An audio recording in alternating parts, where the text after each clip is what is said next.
Chapter 1. To the starting line. Midoriya Inko was worried.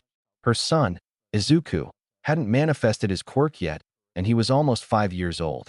She was planning on taking him to the doctors shortly after his birthday to check if he would ever manifest his quirk. She wasn't a late bloomer, but her husband Hisashi said that he didn't know he had a quirk until he was almost 7. She hoped her son got a quirk that let him be a hero because he seemed so enthusiastic about it.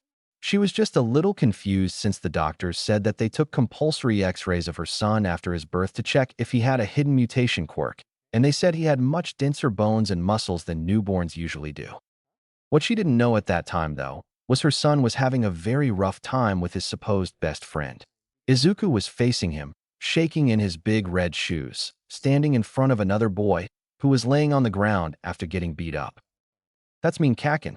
His voice was shaking, but he raised his arms and spread his feet apart, taking a fighting stance. "If you keep going, I'll never forgive you," he shouted at the end, stumbling over his words slightly.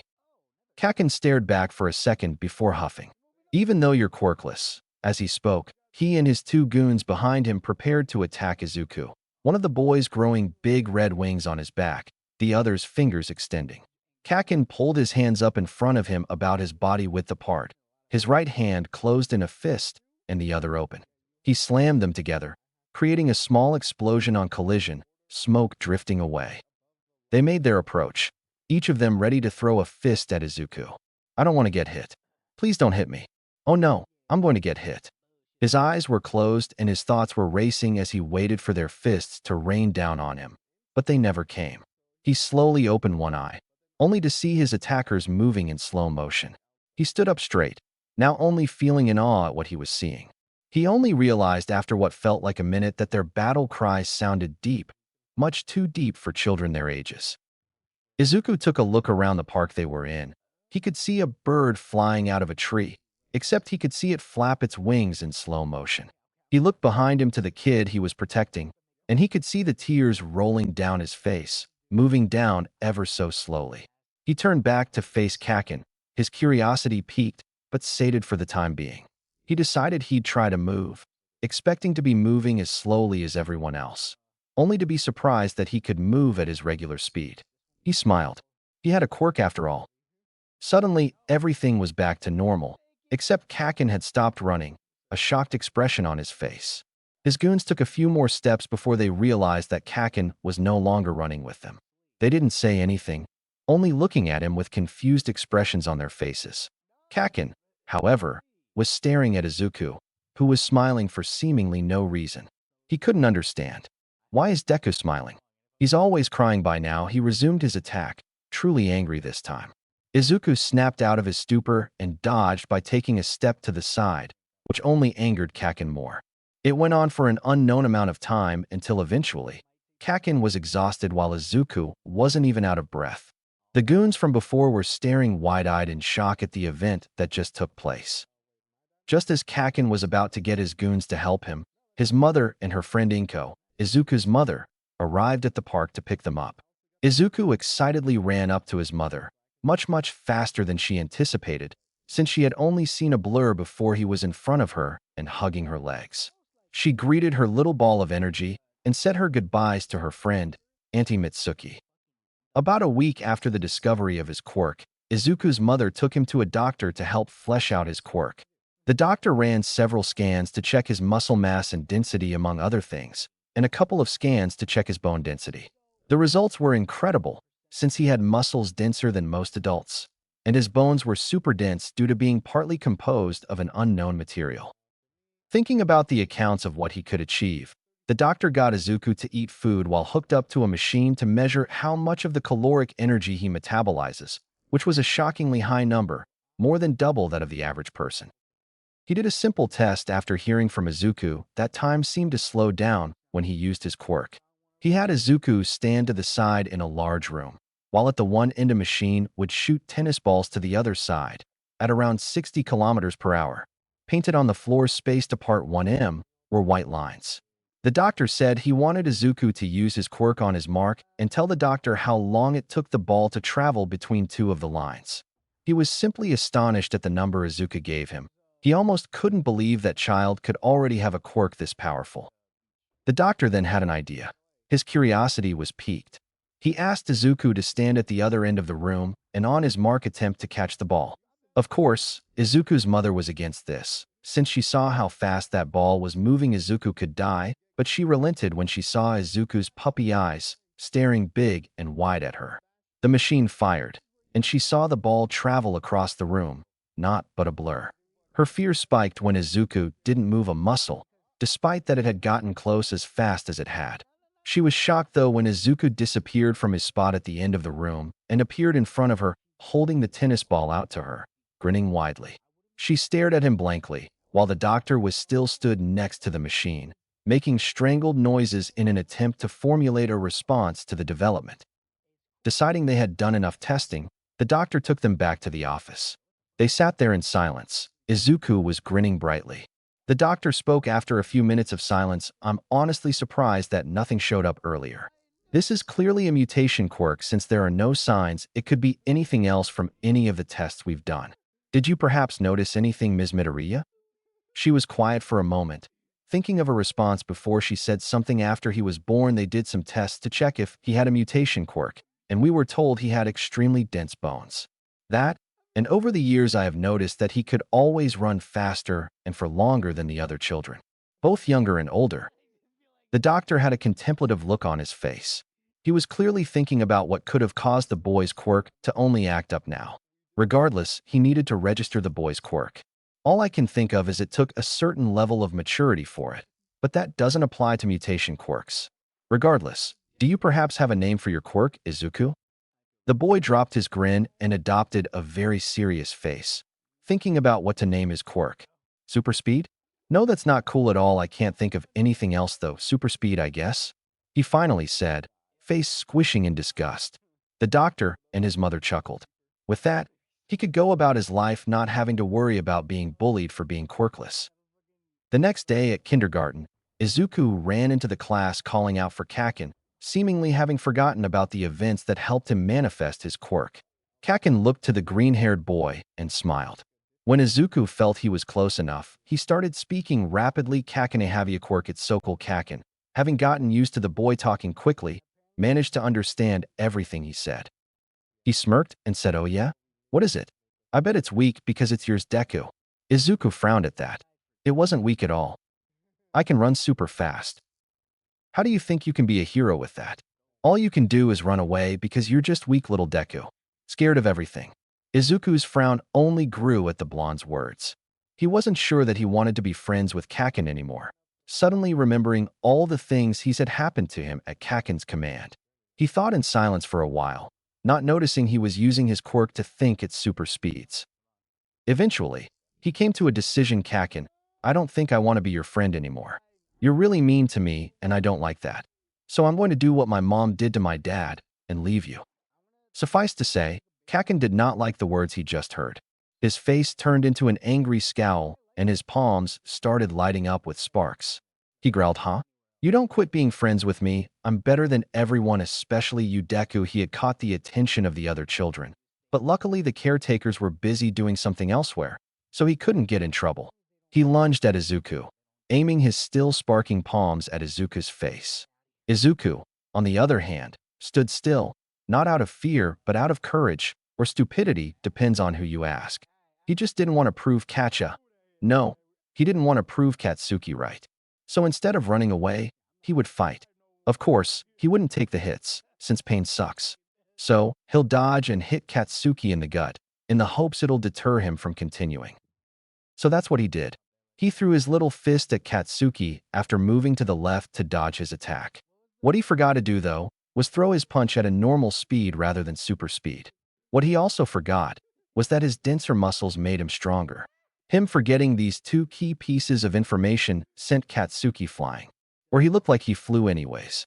He was thrown back about 2 meters before landing on his back, out of breath from the impact. There was only a stunned silence as Katsuki groaned and coughed while he tried to get air into his lungs. At some point, the caretakers came into the classroom with a crowd of silent kindergartners staring at Katsuki and Izuku. They, of course, panicked. Though Izuku wasn't silent just because he was surprised by how much power he had hit Katsuki with. He was also silently contemplating the fact he had just made himself Katsuki's sole target for bullying for the rest of his life. Izuku found every day to be too slow for him, so he started to waste time going on a quick run every morning. He didn't really need to since his quirk always made sure every part of his body he needed to run was in top condition, but he did it anyway to pass the time. He started with a nice short 10 kilometers, but found that it didn't take up enough time for him, so he bumped it up to 15 kilometers. He ran the same route and saw the same people every morning. It did suck that he didn't have any good running clothes though, and his shoes always wore through too quickly when he went super speed, so he had to keep it to jogging speed. Recently, he had started his third year of middle school, and it was good. Somehow, though, he had Katsuki in his class again. They always end up in the same class. It's like the school knows they're on bad terms and just loves to mess with them. Though it's not any real issue for Izuku since Katsuki was far too slow to ever bother him. He was worried about something today, though. He hadn't seen his trainer at all. The man is almost always running with Izuku, so the fact he wasn't there made him think that training might have been canceled. They hadn't exchanged contact details at all, so he wouldn't be able to ask. Izuku finished with his run, going back to his room and getting dressed for school. Once he was done, he had breakfast with his mother, the two of them making casual conversation about what that day's events would likely hold. He then finished his preparations for school and walked to school. He got to an underpass of a train track, though, where there was a villain with a gigantification quirk rampaging. He contemplated dealing with it himself, but decided against it when he saw Backdraft, Death Arms, and Kamui Woods. Kamui Woods was about to contain the villain with a special move when a hero came out of nowhere and drop-kicked the villain. It turned out to be Mount Lady, a new hero making her debut. She also appeared to have a gigantification quirk, though it made her much larger than the villain she defeated. Izuku filed the event away in his mind to record and write about in his journal later. He loved analyzing heroes and their quirks so much. He continued making his way to school, deciding to pick up the pace so as not to be late. Being late would be very out of character for someone with a quirk like his now, wouldn't it? He made it to class on time, taking his seat close to the back of the classroom. He sat there waiting for his homeroom teacher, who never made it a point to be on time, to arrive and start class. Eventually, he walked in, carrying a stack of papers. The moment he got to his podium, he put the papers down and started yelling, "You guys are all third years. It's time to start thinking seriously about your futures. I would hand out these future career forms." But he grabbed the papers again, turning around and throwing them behind him dramatically as he said, "I assume you all want to be heroes." The moment he finished, every student, sans two of them, erupted into a cacophony of noise, firing of their quirks. After a few seconds, the teacher thought they'd had enough fun and began to scold them for using their quirks. Just as he had got the students calmed down, one of the aforementioned two students, Katsuki, yelled at him, "Teach, don't lump me in with these losers." He now had the attention of the whole class, so he continued as if I have anything like their crappy quirks. This definitely got on the nerves of the other students because someone shouted, "Get over yourself, Katsuki," to which he shot back, "Shut up, extras should just act like extras." It was then the teacher thought it'd be a good idea to say something. But he didn't try to get the class to calm down. He instead said something else. "Abakugo. You, of course, must be aiming for UA High School." That got the other students to shut up. They each made exclamations on how prestigious UA was, how it was difficult to get into, and that they accept almost no one. Katsuki decided it'd be a good time to take back control of the conversation. The stupid chattering of extras. I aced the mock exam. I'm the only one here with the stuff for UA. He was standing on his desk now, shouting at the top of his lungs, "I'll even surpass All Might and become the best hero out there, not to mention I'll be one of the richest people in the world." "Oh, you're also going for UA, aren't you, Midoriya?" the teacher asked. Stunned silence struck the classroom for a moment as each student turned to look at Izuku, as if he was some criminal. Then they laughed. "Huh, Midoriya? No way, you can't just run your way into the hero program." Students made exclamations of disbelief at the idea of Izuku joining the hero program, simply because they were only concerned with the fact his quirk was called super speed, not with anything it actually allowed him to do. Izuku tried to speak up, but they only got louder, except Katsuki, who was boiling with rage that Izuku even dared to think about becoming a hero. He decided he'd had enough and jumped towards Izuku, pulling his right arm back with his palm open. Izuku could see his sweat gathering in his palm, preparing to be ignited the moment it came close to Izuku. Izuku thought about possible solutions to the oncoming hothead. I could dry off his hand, that'd be funny. I could just dodge it too, but then I'd be proving them right. All right, I'll just dry off his sweat. The world slowed, so much so that time almost looked frozen. Izuku has only gotten faster with age, though it'll probably peak once he finishes high school. He grabbed a handkerchief he had on hand for something like this, and got up and walked around his desk towards the suspended Katsuki. He couldn't really reach Katsuki's hand well enough since he had jumped from off the top of a desk, so he hopped on a nearby chair and placed the cloth snugly and tightly against his palm. That's not going to stay there. I'll tape it on. So he did just that. He looked through desks until he found some, and got a sizable amount before he walked back to Katsuki, who had barely moved an inch. He took his time sticking the tape on. After all, it's not like they could prove it was him. Once his work was done, he went back to his seat, sat down, and leaned back to watch the show. Everything resumed at its regular speed. Katsuki descended, landing in front of Izuku's desk. His hand slammed down on top of it, but nothing happened except for a loud slap. Confusion took over Katsuki's features. It took a lot out of Izuku not to betray that it was him. Katsuki roared in frustration as he ripped off the handkerchief and tape from his hand. He didn't bother trying to make another explosion, instead opting to continue where he left off. You think you can stand shoulder to shoulder with me? Hadikeyu? No one said or did anything. The teacher especially didn't. His face just had, "I'm not paid enough to get blown up," written all over it. Izuku decided that he should answer Katsuki. Of course I can. Who do you think just dried up your nasty sweat for you? Izuku smirked at him. Before Katsuki could do anything else, though, the teacher decided that it was a good time to get class back on track. In the end, he did hand out the forms out of obligation to his duty as a teacher. The rest of the day was pretty normal, except that Katsuki shot him a glare more times than he could be bothered to count. Izuku had spent the last 10 minutes of class looking through some of his notes in his latest hero analysis book. So when the bell went signaling the end of school for the day, he mindlessly packed up and didn't notice Katsuki and his two lackeys. He was about to pack his notebook in his bag when suddenly it's no longer in his hands. He looks up to see Katsuki looking up to him, slightly holding Izuku's notebook in his left hand. "Give it back, Katsuki," Izuku commanded, leaving no room for argument. "What if I don't wanna?" he asked, sneering at him. "Then I'll take it back, thank you," Izuku answered, moving his hand faster than Katsuki ever could, grabbing his notebook back and quickly put it in his bag. He turned to leave only to come chest to face as one of Katsuki's lackeys attempts to block the way there.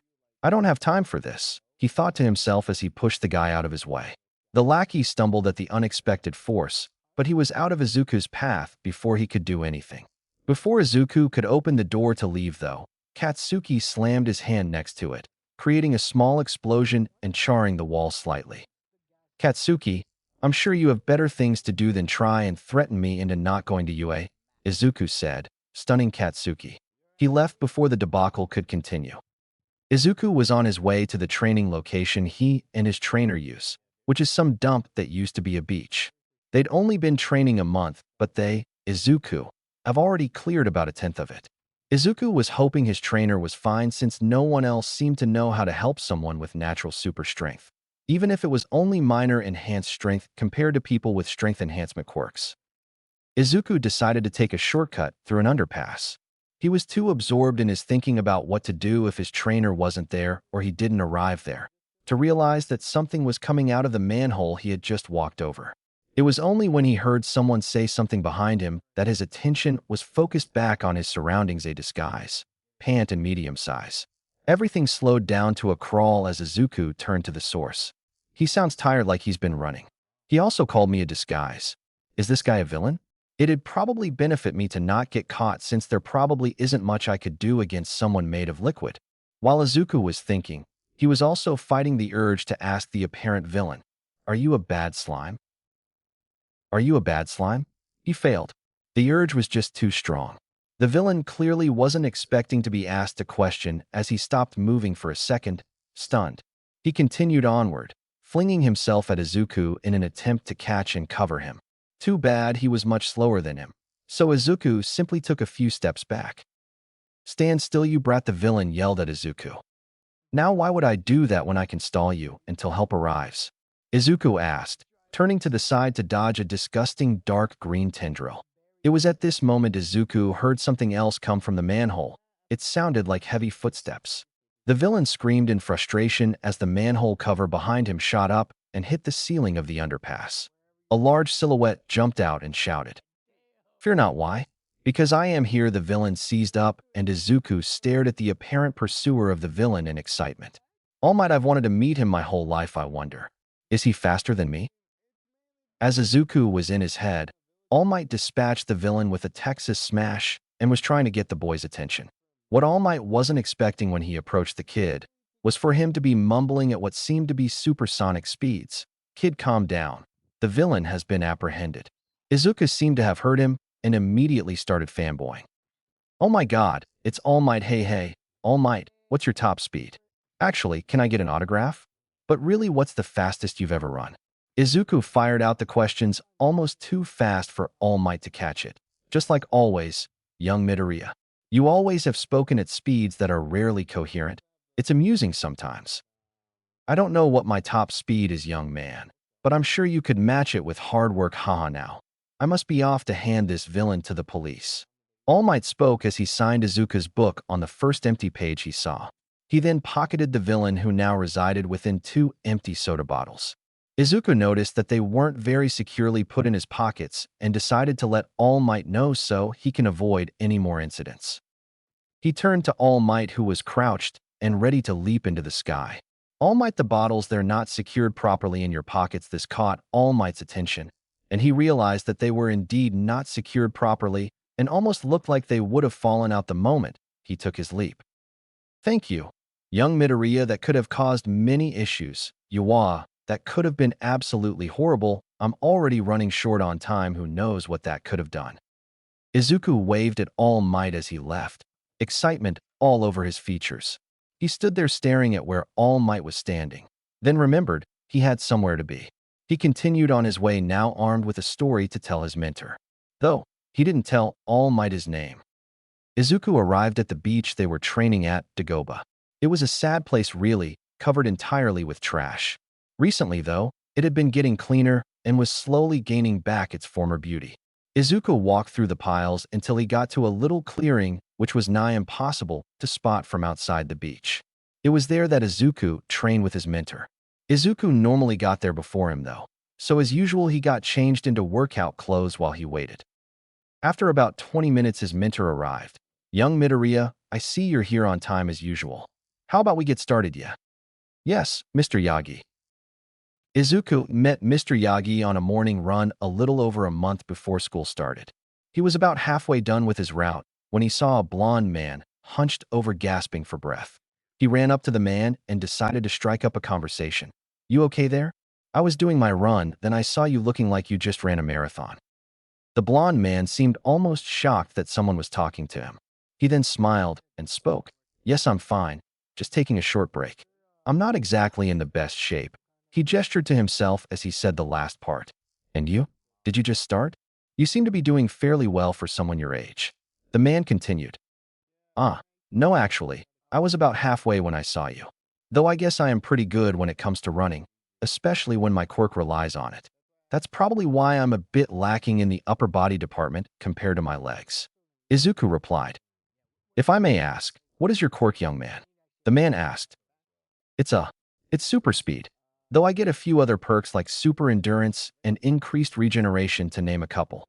It's a mutation quirk too, so my legs are naturally well built, though my upper body is made to withstand the speeds I can, so I'm not exactly weak," Izuku spoke shyly.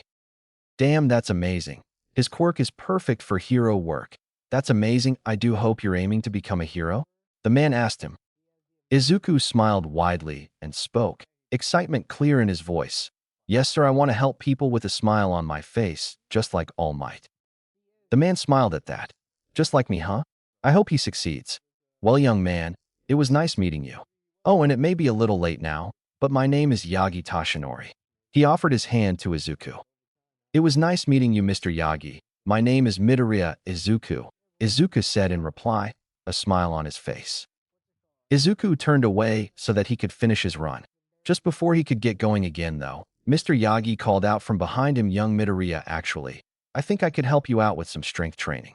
It's up to you, though. Izuku took a few moments to think about it. I mean, I was already checking out some gyms, but if he's willing to help. Sure, what did you have in mind? Izuku said in return to the offer. Well, I was thinking you could meet me at Dagoba Municipal Beach this Saturday. We can get started then, if that's all right with you, young Midoriya? Mr. Yagi answered. Mr. Yagi thought to himself, this kid seems like a good candidate for one for all. Hopefully, my judgment isn't wrong. All right, say, is 12 p.m. all right? I'm pretty busy up until then, but I can switch my schedule around after that. Izuku agreed, while also taking the initiative and deciding on the time. That's a little later than I'd have liked, but if that's the earliest you can be there, then that will have to do.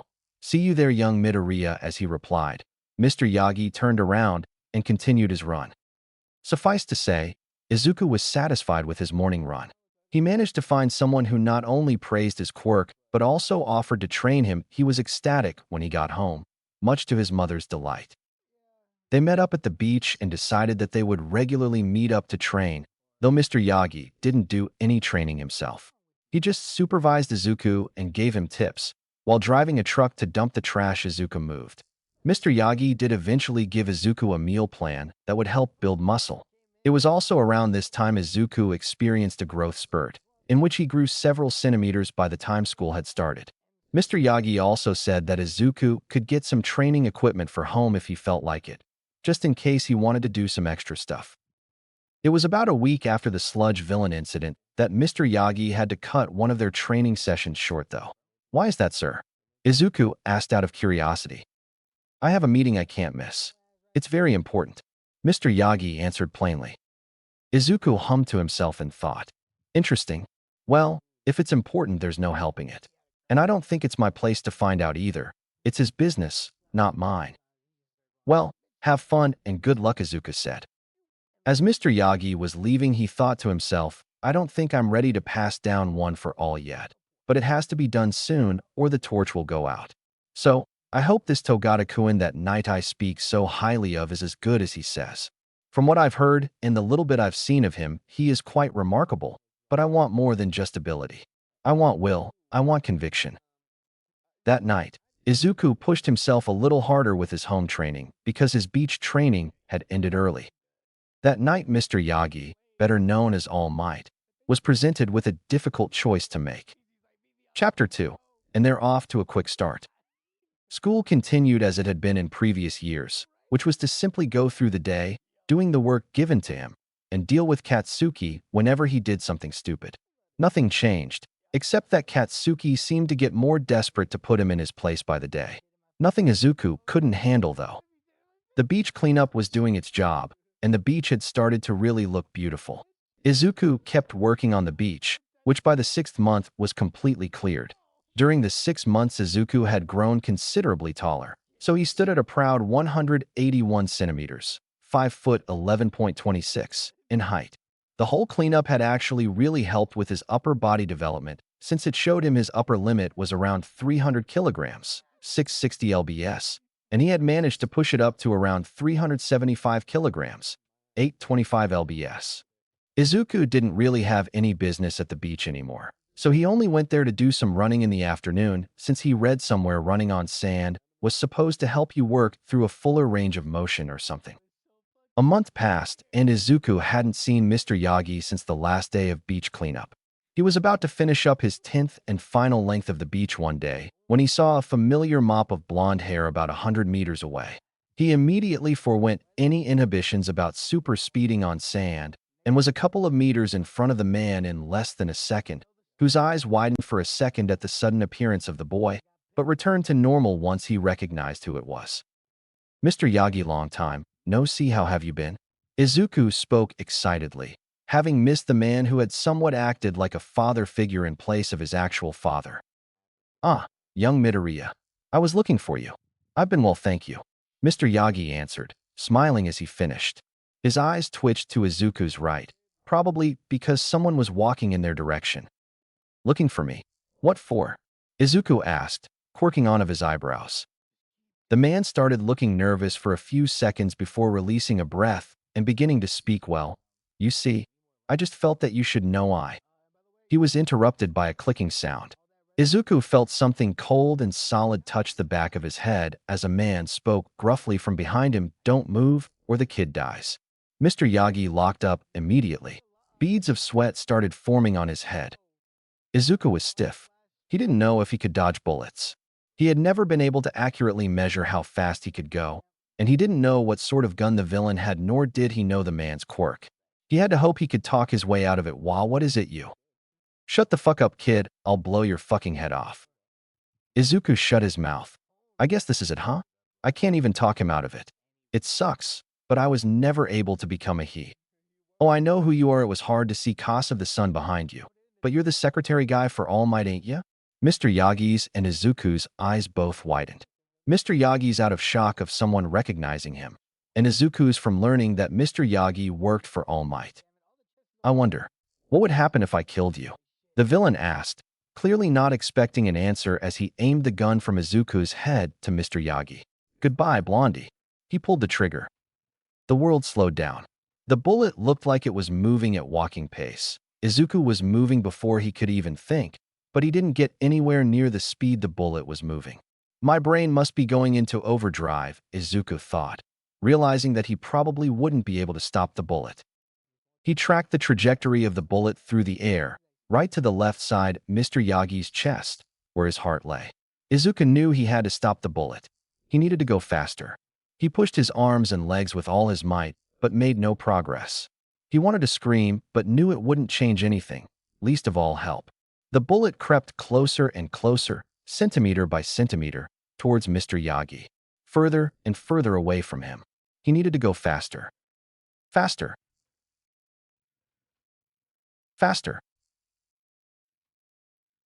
Faster.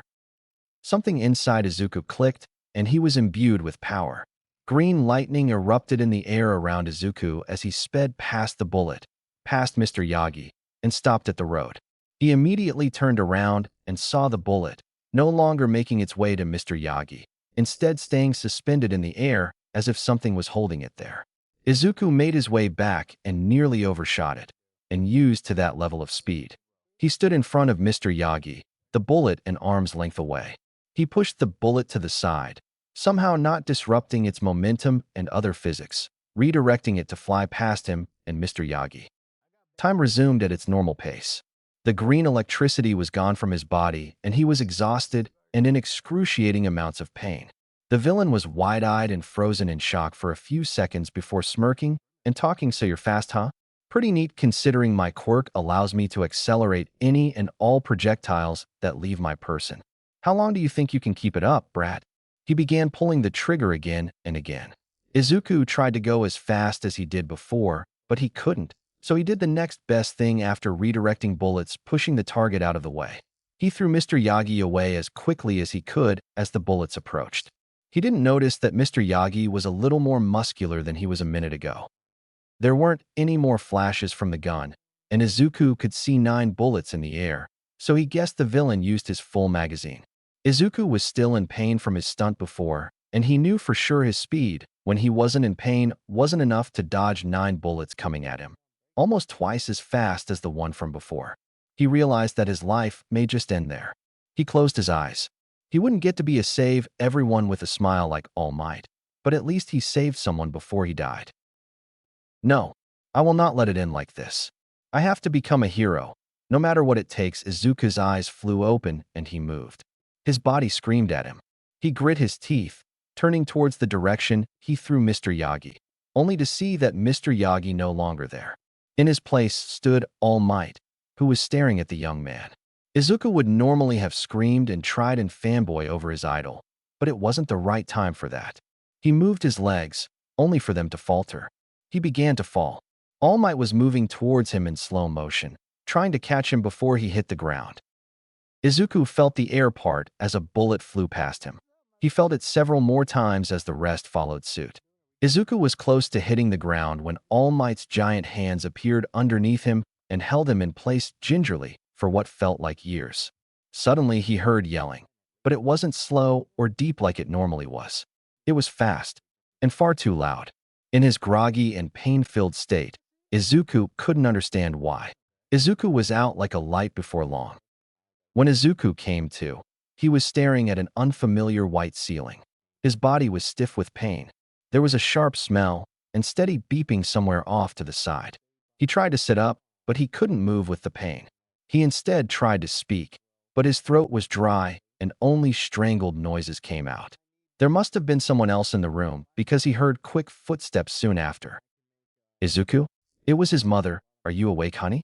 He tried to nod, but pain sparked through his neck when he did. Instead, he opted to grunt. Oh, thank goodness. I'll call a nurse so we can get you checked up. He grunted in affirmation. It was only after his mother said that when his eyes widened more than anyone thought possible for a human. He remembered what happened before he passed out. He immediately tried to force himself to sit up through the pain, grunting loudly in pain the whole time. His mother immediately forced him back down and ordered him, "No, you have to rest." His only response was to try speaking Imur. Agi. A confused look came over his mother's face before she realized what he said, smiling at her son, worrying about others over himself. Oh, Mr. Yagi is fine. He was only a little roughed up after you pushed him, but luckily All Might arrived and stopped the villain. That was all yesterday. She quickly added the little bit on the end, as if it were truly important. After thinking that, Izuku realized it was important. Yesterday was Sunday. That meant he had school today. He was missing school. His mother must have seen the panicked look on his face as it dawned upon him that he was missing school. Don't worry. I've called the school and said you won't be coming in today or tomorrow. He calmed down at that. The only thing he could think of that really didn't sit well with him were the rumors that were going to spread about him. People were probably going to say he got attacked by a villain and was too weak to do anything, and that's why he was in the hospital. Everyone was just going to treat him worse. Except for the teachers. They just ignored everything to do with him. Unless it involved getting him in trouble, then they were on him like flies to a corpse. A nurse came in not too long after his outburst. She did some checkups, asked him some questions after giving him some water to hydrate his throat. Before she left, she said she would notify the doctor, who should be there in a few minutes. His mother slowly gave him some water to help his still dry throat. Some time passed, and they sat and lay in comfortable silence. Izuku was about to ask his mother why he felt so tired and in pain when the door to his room opened. The doctor that came in was not the one Izuku was expecting. He immediately started gushing, "Oh my god, it's Recovery Girl, you're so wait, Mr. Yagi?" Only for him to interrupt himself when he saw who followed her inside. "Oh, it's good to see you're well, young Midoriya. I called in a favor. It's the least I could do for the person who saved my life." Mr. Yagi smiled as he spoke, but it almost looked strained, as if there was more to it than what he said. "Now, young man, you're probably wondering why you're in the hospital and not feeling well. I'll get straight to the point. You overused your quirk." The confusion was the only thing Izuku could feel after he heard Recovery Girl say that. His quirk didn't work like that, though. He could only overuse his quirk if he ran at super speeds for hours on end, which even then only counted as regular exhaustion from exercise. "I can understand your confusion. Toshinori here told me there was a flash of green electricity before you appeared in front of him. From the research I've done on you and your quirk, that's not how your quirk works, considering it's a mutant-type quirk and not an emitter." Recovery Girl explained. She continued after Izuku nodded in understanding. It has been theorized, however, that quirks can evolve temporarily under high-stress situations. It is also known that some mutant-type quirks can have qualities of transformation and emitter-type quirks. Izuku's eyes widened. The bullet. When it was getting closer to Mr. Yagi, I tried to go faster than I ever had before. I kept trying, but nothing happened. It was when the bullet was about this far away. Izuku gestured his left hand to his right arm, from his fingertips to just below his shoulder, when something inside me clicked. It felt as if I had this large reserve of power, and I was at the road before I realized what had happened. Mr. Yagi's eyes widened when he heard that. I ran back to Mr. Yagi to protect him, but the bullet wasn't moving anymore. It was frozen in the air. I moved the bullet to the side and released my hold on the power. Then I felt pain all over. The villain shot the rest of his bullets, and that's about all I remember. Izuku finished quietly, feeling a little ashamed of himself that was all he could remember. Izuku looked to his mother who was sitting quietly, tears spilling out of her eyes. Izuku. He could hear the pride in her voice. Before he could say anything, she jumped on him and held him tightly in a hug. Even though it hurt, Izuku hugged her back. While I understand what you must be going through, Ms. Midoriya, I'm sure your son must be in a lot of pain right now. He still needs to recover after all.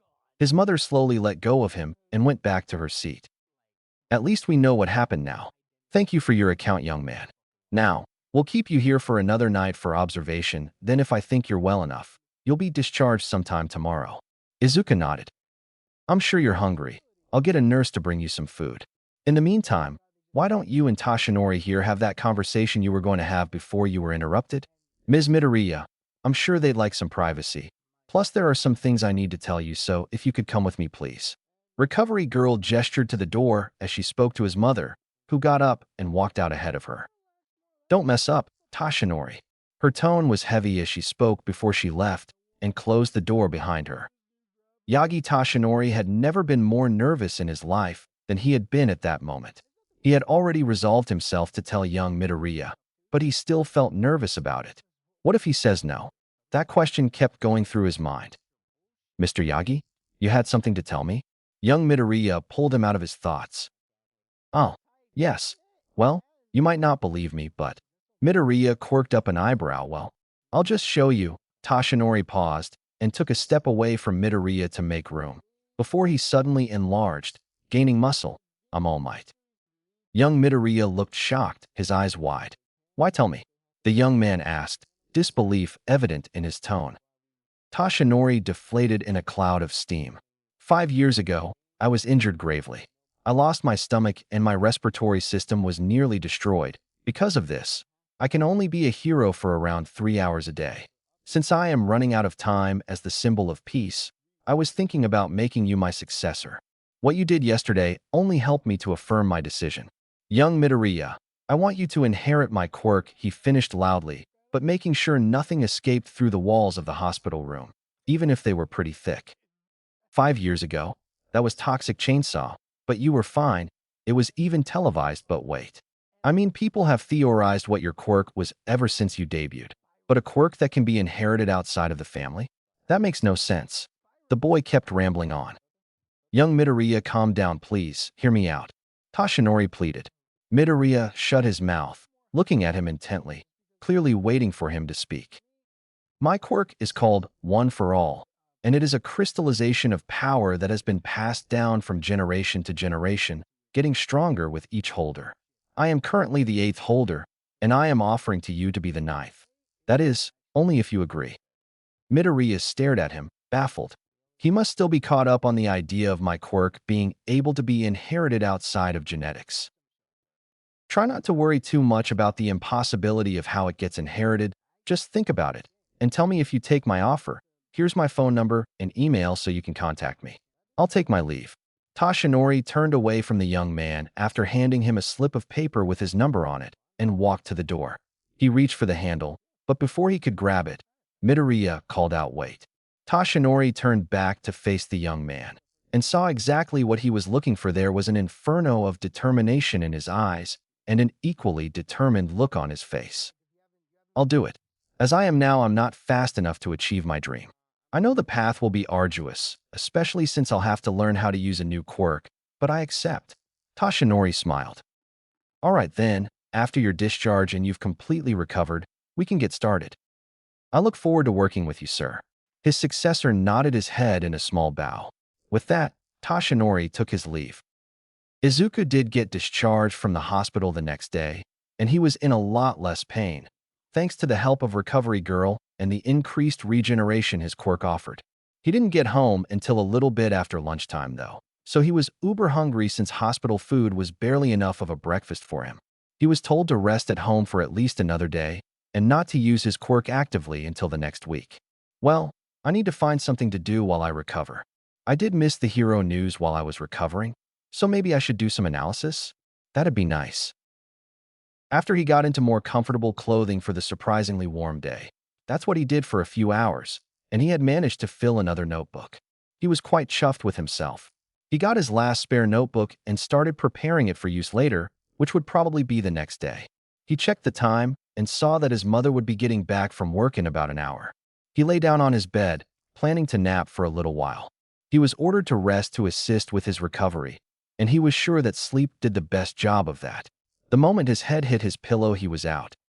When he next opened his eyes, he was standing in a void. Blackness. There was nothing and no one but him. He looked around and saw nothing. Then, there was a spark. Then another.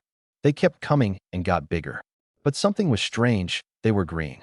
They got frequent and plentiful until it went silent and dark again. Several seconds passed. Then in the distance, Izuku saw something. It was a lightning bolt, but it was much larger than the sparks from before, and it was coming straight for him. He tried to move, but couldn't. He struggled for several seconds, but to no avail. The bolt hit him square in the chest, but there was no pain. His vision went white. He gasped for air. It was bright. He heard birds chirping. He looked out his window and saw that it was early morning. He looked to his bedside clock. 5:23 a.m. it read.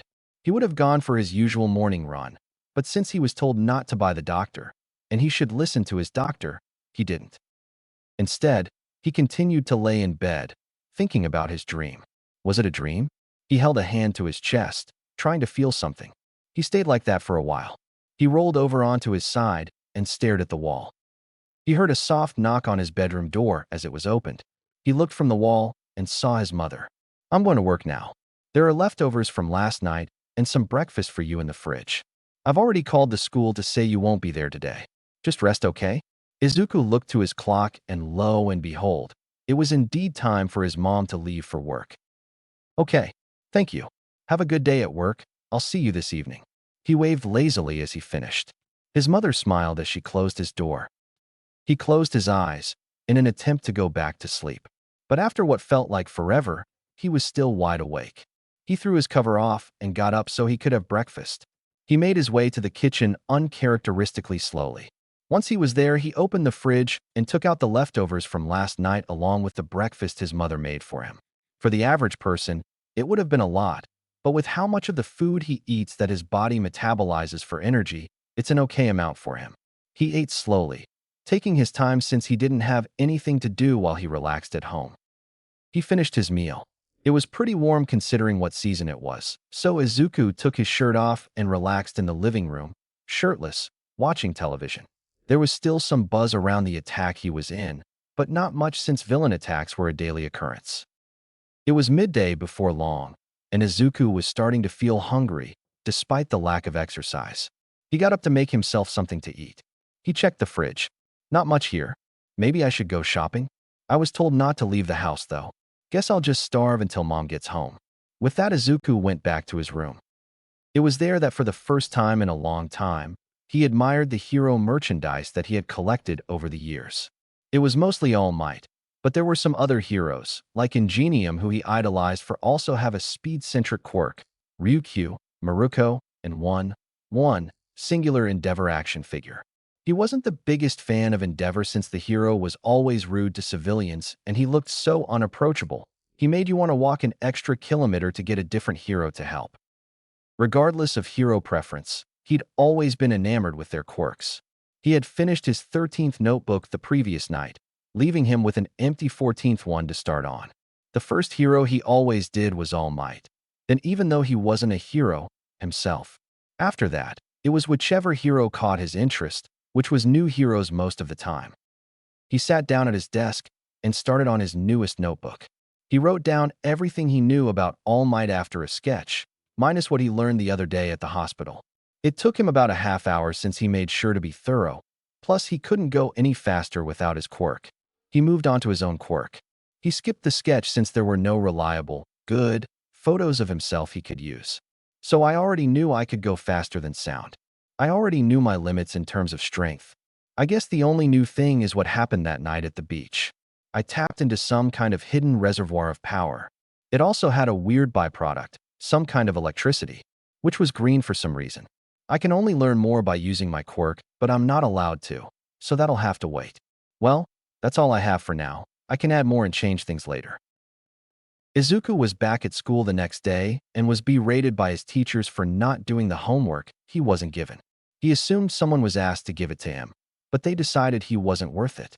He was pretty miffed about it, but there wasn't anything he could do except the homework alongside his classwork. Luckily for him, the week was already almost over.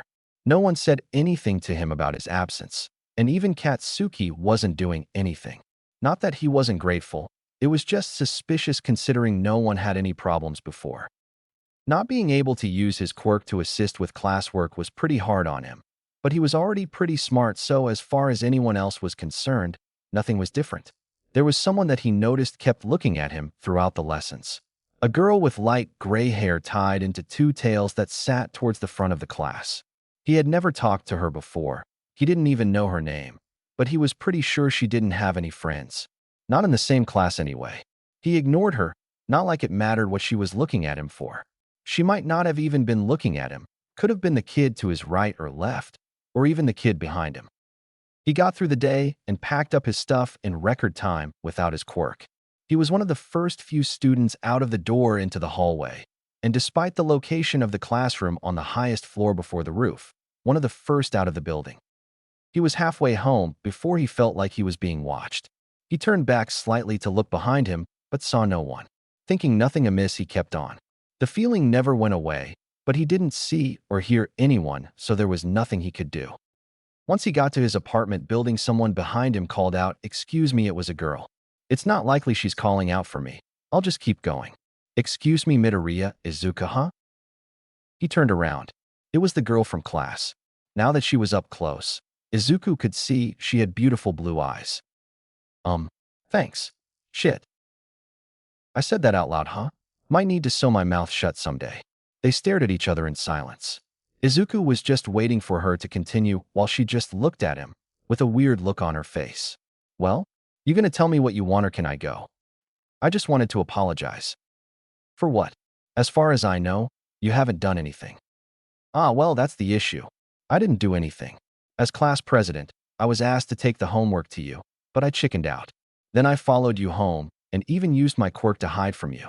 So that's why I felt like I was being watched. Being able to turn invisible is pretty good though."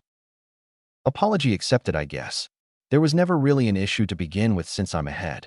Plus, my quirk allows me to process information faster than most of everyone, so I can solve problems way faster than anyone else. "Huh, but I thought your quirk was super speed?" She looked more confused than a lost fart in a perfume factory. "Yeah, but you can't travel at the speed of sound if you can't process everything around you at least at the same speed. So if I just process the information faster, I get more time to think about things. Of course, on doctor's orders, I'm not to use my quirk until next week at least, but as I said, I'm already ahead in classwork." Her face lit up in understanding. "Oh, that's way better than my quirk. But being able to become invisible is pretty awesome in its own right, I think." "Yeah, it would be if that were my quirk. I only become invisible to one person at a time. I've already tried training to make it multiple people, but it never works." She must have been bullied because her quirk is weak, even though I think it's pretty powerful in its own right. "Well, thanks for the apology. It's getting late, so you should go home now unless you want to stay for dinner. You're already here, and I'm sure my mom won't mind." A strained look came over her features as she contemplated what she should do. "Also, from what I experienced, your quirk also makes the things you're wearing and holding invisible with you. If that's the case, then being invisible shouldn't be your goal. It should be to make only certain items on you invisible." She looked to him, her eyes wide. "I had never thought of that. You've only known me for about 10 minutes, and you already helped me. Thank you so much." She bowed almost 90 degrees. "It's no problem. How about you message your parents and let them know you're having dinner at my place? You can even give them my contact info." A strange look plagued her face, which prompted Izuku to ask, "What? Can you not have dinner at my place?" "No, it's just, I live alone. My parents aren't the most caring people. They found me a place to live and they pay for my rent, food, and tuition. Other than that, they don't have anything to do with me." "I see. Then there are no problems if you stay the night too. I promise I'm not some creep, just trying to be courteous to the one person who approached for a reason other than to try bullying me." "All right, then I'll accept," she smiled. God, she was beautiful. She immediately started blushing. "I'm going to sew my mouth shut before the end of the year if this keeps up." She laughed. He smiled. He loved that laugh. I never got your name. Sorry, even though you're the class president. Izuku looked bashful. Oh, it's Tamori. Tamori now. She stood with her feet together and her hands behind her back while she leaned her head to her right and smiled with her eyes closed. She was really beautiful and she was blushing. Wait, why was she blushio? I'm going to sew my mouth shut very soon. Chapter 3. They clear the first obstacle with ease. Now had never been more grateful for her quirk than she had been then. All she wanted to do was hide from this boy who not only didn't think there was nothing wrong with what she didn't do, he thought her quirk was good, and that she was beautiful. She couldn't bear to let him see her. They arrived at Midoriya's front door, and he unlocked it. They walked in, and he led her into the living room. Take a seat, and make yourself comfortable. I'm going to get changed, then I'll be right back. He left. Now took a seat on the couch, feeling everything but comfortable. A few minutes passed in silence. She contemplated using her quirk and leaving, but felt bad doing that without saying anything. Please get home soon, Ms. Midoriya. Sorry, it took longer than I expected without my quirk. Midoriya walked in, wearing a tight-fitting t-shirt that said shirt on it, along with what looked like pajama pants, but was a size too small. Man, I need to get some new clothes soon. These are too small because of my growth spurt. Right. Now was having a hard time hiding her blush. I can see his abs, and he's jacked. His biceps are thicker than my thighs. You all right there? I'll wear on my manners. Would you like a drink? Yes, please. Will tea do? Or would you like something else? Tea is fine, thank you. I don't know if I'll live to see tomorrow. He didn't know if it was showing, but Izuku was nervous. He was doing his best to be nonchalant, and he was hoping that it wasn't coming off as asshole-ish. I've never been home alone with a girl, let alone one as pretty as her. Here you go. He walked in from the kitchen and handed Tamori her tea. Thank you. She bowed her head slightly in thanks. I'm sorry, we're going to have to wait until my mom gets home to have dinner. I don't really know how to cook. He smiled nervously. We can talk until then, I guess. Tamori suggested cautiously. All right then, what do you like to do for fun? Izuku asked slowly, not sure if he was acting too familiar or not. Oh, getting personal now, are we? Where the fuck did that come from? Personality shift? What the fuck is wrong with me? No. I just wasn't sure how to start the conversation. He was blushing like mad and waving his arms around, all the while trying to justify his question. Cute. What?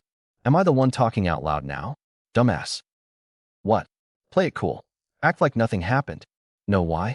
Because nothing happened. Did you just say cute? She whipped her head around, looking away from him. To hide her blush, you must be hearing things. Yeah, probably. Why did he sound so sad? Oh well, to answer your question from before, I like to film things. Nothing in particular though, so don't ask. She hardened her voice as she finished, to emphasize that he shouldn't ask any more about her filming. What about you? What do you do for fun? I analyze heroes and stuff, Midoriya said simply. Oh, now this is interesting. Yeah, I draw a profile of them, then I write down all their known capabilities with and without their quirks. Then using that information, I try and figure out how their quirks work among other things. Can you do mine? Wait, what did I just ask? Actually, you know what, never me. Sure. What? What? Sure. As long as you don't mind telling me everything about your quirk, like how it manifested and its limitations. If only because there is no hero data of you to analyze, like the underground hero Eraserhead. Well, I guess I'll start with when my quirk manifested. I was about 4 years old, and I was playing hide and seek with some of the neighborhood kids. I was hiding, and the seeker had come and had actually found me. But when he looked at me, he said, I thought for sure someone was here, and I was so confused. I called out to him, and he looked back, and the rest is history. Interesting. So what is your quirk called? I call it imperfect invisibility, since you know. Right. Any known limitations? I can't use my quirk on myself. That makes sense. Anything else? None. He furrowed his eyebrows and thought. He's cute. He did that for a minute before he spoke again, other than what I suggested before. Do you know if your quirk works through or on cameras? It seems I missed something potentially crucial about my quirk, huh? She said, sounding slightly dejected. Yes, but don't think you're stupid or anything. Something like that is quite subtle compared to being completely invisible in a one-on-one fight. Oh, another thing. Can you only use your quirk on people you can see, or can it work on anyone you know is there? What do you mean by that? I mean, alright, I'll put like this. Let's say there's someone behind you, but you know they're there. Would your quirk work on them? Maybe. I don't know. Should we test that? Sure, here, stand up. She complied after he offered a helping hand, which realistically she didn't need. Now I'll stand behind you, and on my word, activate your quirk on me. Midoriya moved behind her. Are you ready? At her nod, he gave her the word okay now. The familiar sensation of feeling lighter came over her as she activated her quirk, but she didn't feel as light as she normally did when she used her quirk on someone. All she heard from the boy was strangled noises and a slapping noise. He hadn't said anything since she activated her quirk. Can I turn around now? She asked, her voice unsteady since she didn't know what happened. Yes, please. The weight returned as she turned around and deactivated her quirk. So, did it work? She asked, a strange combination of curiosity and nervousness in her voice. Kind of. Not really. He had his face covered by his hands and Tamori could see red where it wasn't, and his lack of detail aggravated the girl slightly. Well, spit it out, she commanded, way more aggressively than she intended. He pulled his hands away slightly before he spoke. Well, I could see you, but not your clothes. His face got redder as he went on, and he finished barely above a whisper. Because of that, it took now a few seconds to register what he had said. He could see me, but not my. Holy foo. It was conveniently at that moment the front door opened with a slight creak from the hinges, and someone called out, I'm home, Izuku. So she's not some random girl or your girlfriend? Izuku's mother asked, a hint of worry, and is that hope in her tone.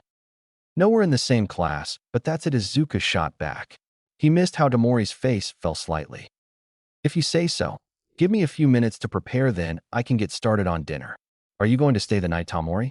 The short, plump woman looked to Tamori expectantly, but with motherly concern alongside. If it's all right with you, Ms. Midoriya, Tamori answered quietly, a tinge of red in her cheeks. Of course it is, and please, call me Inko, dear. Is there anything in particular you like to eat? Roasted corn and meat, Tamori answered without hesitation, which caught Inko and Izuku off guard. Inko recovered quickly enough and gave Tamori a smile the girl had never thought she'd ever see aimed at her, a smile full of love. Izuku, dear, could you please get the extra futon and show Tamori to your room, please? The way she said it, Izuku knew it was less of a request and more of an instruction. He sighed. All right, follow me. I'll take you to my room. Izuku called back to his mother before he gestured to Tamori to follow him. He led her through a short hallway and stopped in front of a door with an All Might theme nameplate on it with his name on it. He turned to her and said, fair warning, I'm a pretty big Hero fan. He opened the door and stood to the side to let Tamori in. She walked forward slowly before she turned into the room. She gasped. Whoa, it's like an otaku's room. She clearly hadn't meant to say that as soon after she slapped her hands over her mouth. She quickly looked at Izuku to see his reaction.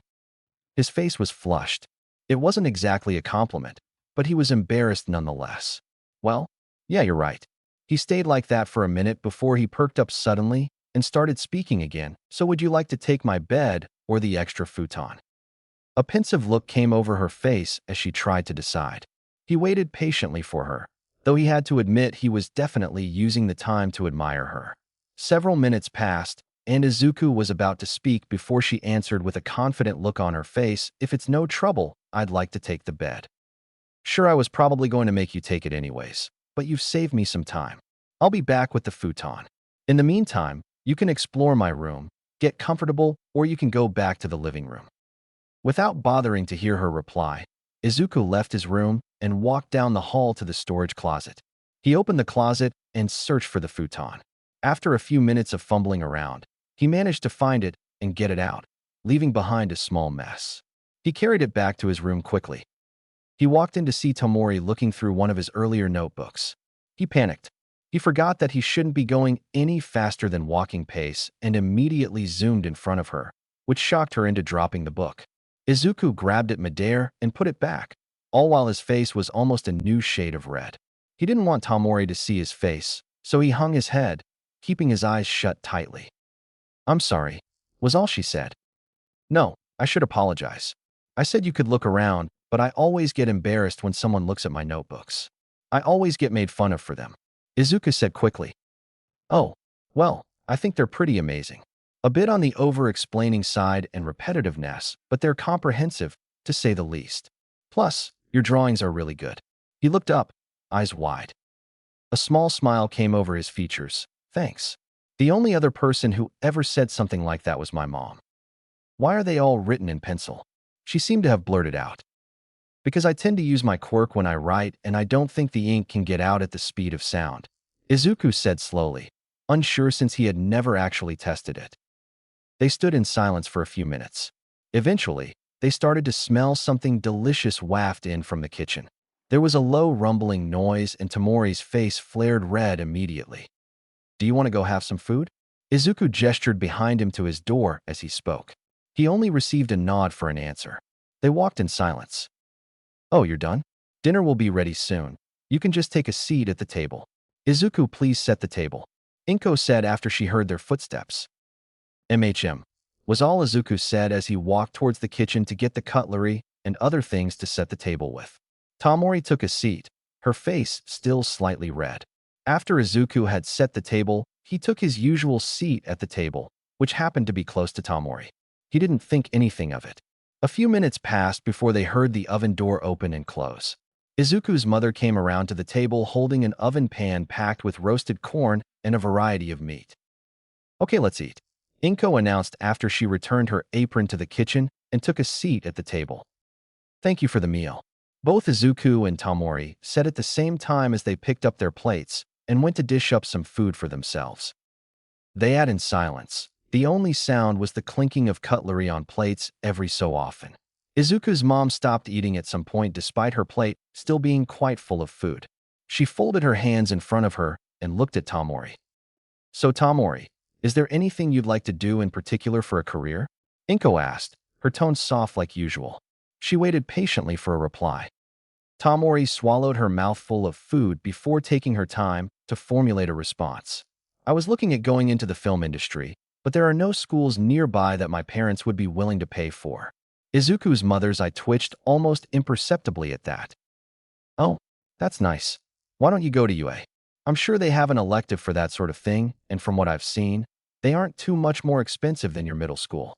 Tamori's eyes widened, and she looked up to his mother so fast he thought she would get whiplash. They watched each other for what seemed like an eternity, Izuku's mother smiling lightly. Eventually, Tamori looked down to her plate and had a light dusting of red on her cheeks. "I don't think I could make it in, though," she said quietly. "Why not?" Izuku asked. Her breath caught in her throat. Izuku continued, "I think you'd get in. I've seen you place well in all the tests we've done so far." "I thought you didn't know me." "I knew your name, but I didn't have a face for that name. Until today, of course." She didn't say anything. They all continued to eat in silence. Eventually, they all finished eating, and Izuku collected everything and took it to the kitchen to be cleaned and packed away later. "Izuku, could you please show Tamori to the bathroom and prepare some clothes for her to sleep in?" "Okay, let's go, Tamori." After Izuku had shown her to the bathroom and where the extra towels were, he turned to leave so he could get some of his old clothes for her to wear. Before he could shut the door behind him, though, Tamori spoke, "Please call me now. I think that after today it's only right." She couldn't see it, but Izuku had a small smile on his face. "All right then, but it's only fair if you call me Izuku in turn. I'll be back soon with some clothes for you now." He closed the door and left quickly. He heard the shower get going as he walked towards his room. Today has been quite strange. I don't mind, though, he thought to himself. He grabbed some clothes that he had outgrown at the start of the year. He made his way back to the bathroom and knocked on the door. At Nao's signal, he opened the door slightly and threw his clothes on the countertop next to the sink. He closed the door and went back to the living room where his mother was. They relaxed for a while until Izuku heard the bathroom door open, signaling that Nao had finished. He got up and went to shower, smiling at Nao on his way past. Izuku showered. After he was done, he got changed into his pajamas and made his way to his room. He walked in and saw Nao sitting on his bed looking at her phone screen. "Whatcha doing?" he asked. Huh. Oh, I'm just going through social media and stuff. Cool. Izuku set the extra futon up properly, and he sat down on it. He grabbed his most recent notebook and started a new entry in it. What ya doing? He stopped writing and looked at Now before he spoke, doing an entry on your quirk.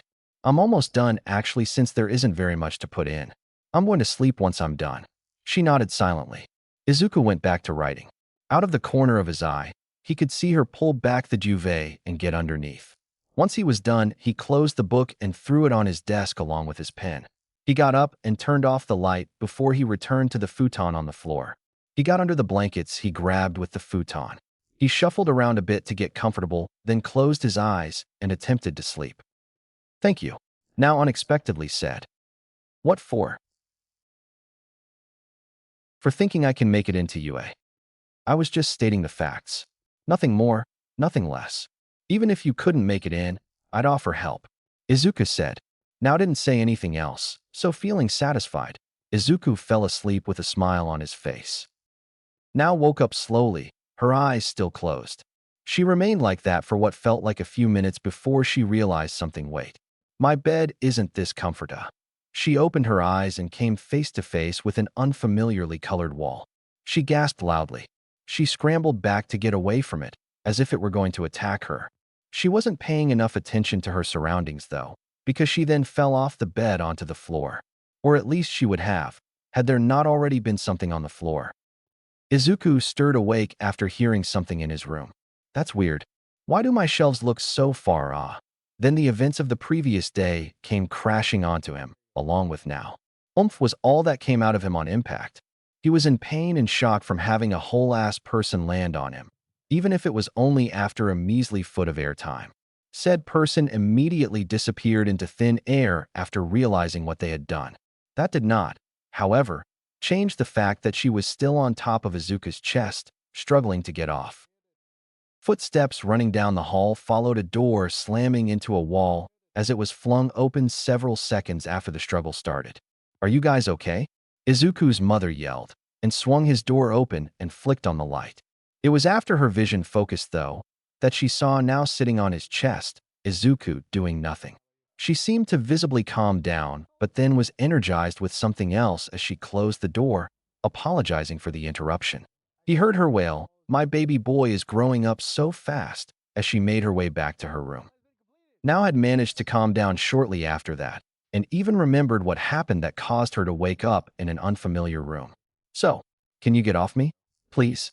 She practically leapt off his chest and back onto his bed, where she was before the whole ordeal began. Of all the things I expected to happen this morning, getting jumped by a pretty girl was not one of them, Izuku said quietly. After realizing what he said, he began praying to whatever god was listening, that Now hadn't heard him. He looked up to her and saw her with her face buried in her legs, arms wrapped around them. Sorry, was all she said. No, it's fine. Should we go have some breakfast? I, for one, am starving. After a little nod from her, Izuku gets up. He faced her and offered a hand well. She looked up and stared at his hand. Eventually, she took it and climbed off his bed. Neither of them let go.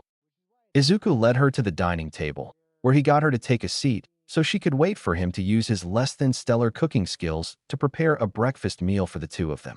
He attempted making scrambled eggs on toast, but that didn't turn out so well. On his first try, the toast was a little darker than brown, and the eggs had started shrinking in the pan at some point. Luckily, Izuku had enough tact to know that he shouldn't feed that to the only person that may potentially become his friend. So, on his second try, he kept close track of everything, somehow managing without his quirk, and made a nearly exact copy of his mother's. Of course, he did prepare a meal for his mother since she was likely to come in anytime soon. Good morning, you two. Morning, Mom.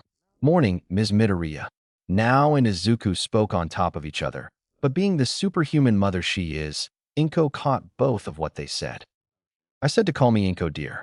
Now nodded slightly. Also, sorry for interrupting you two earlier. I had no idea you were so close.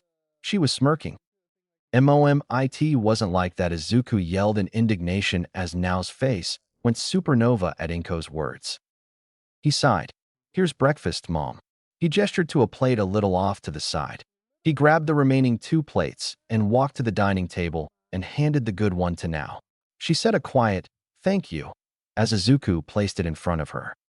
The three of them ate in silence until Inko decided to get down to business. "I've washed your clothes for you, Tamori, and I've also prepared a lunch for you to take to school." When she saw Nao open her mouth to say something, his mother quickly said, "It's no problem, dear, and there's no need to thank me. Any semi-decent person would have done the same." They returned to eating in silence. Nao was the first to finish and just sat there. "You can get your clothes and get changed, you know. I'll deal with the dishes," Izuku said, not taking his eyes off his plate as he continued to eat.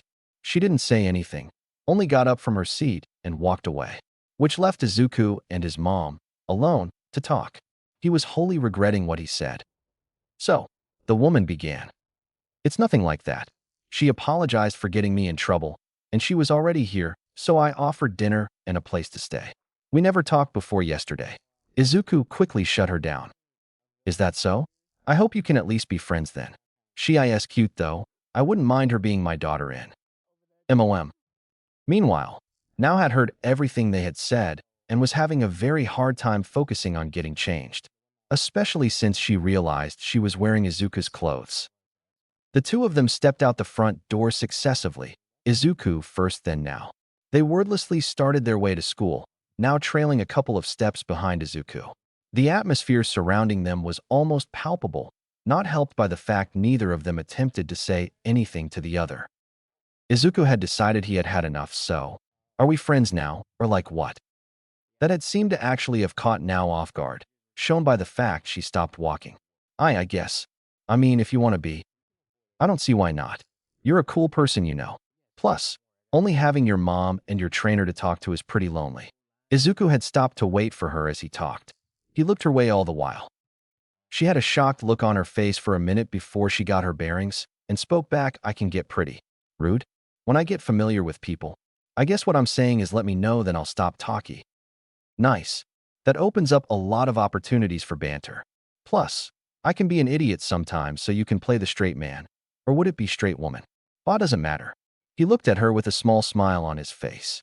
She only stood still, clearly since she was still attempting to process his words. After a while, she giggled. His smile grew wider. "Come on. We don't want to be late for school now." With that, they set off for school. The day was practically the same as every other. Only that time, Izuku's mind was thoroughly occupied with thoughts on what to do with the fact that he now had a friend. Under more preferable circumstances, he would know, but he hadn't gotten preferable circumstances, and thus had no idea what you're supposed to do with a friend. Lunchtime rolled around, and Izuku had a bright thought: friends eat lunch together. Thusly, he got out of his seat after grabbing his lunch from his bag and made his way to the front of the classroom, where his new friend sat organizing her notes from the previous lesson. The girl clearly hadn't noticed his approach, or expected, because she jumped slightly when he spoke to her. "Want to eat lunch together?" he asked, holding his lunch up as if to gesture that he wanted to do it then and there. Just let me finish my notes," she said quickly, not looking up from her book as she did. Izuku paid no mind to the slight redness he could see in her ears, thinking it was a trick of the light from the window. "Huh. What the fuck are you doing there, Deku?" "Oh great. Just what I needed." "The fuck you talking to, Invisibit?" Izuku moved before Katsuki finished. Everyone left in the class stopped what they were doing when they heard a loud thud reverberate throughout the room. Izuku's tone was colder and more filled with anger than it had ever been, talking to the blonde that was now in his vice like grip. "Finish that sentence, and I'll make sure you can't get into UA."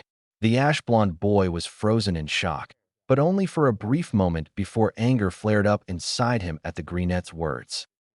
"You're just a Deku, you can't do jack shit, and it's not like she's any bet." A fist to his gut shut him up. Izuku let go of the other boy, which allowed him to hunch over in pain. He quickly turned to Nao, who had stopped working on her notes and was staring at Izuku incredulously.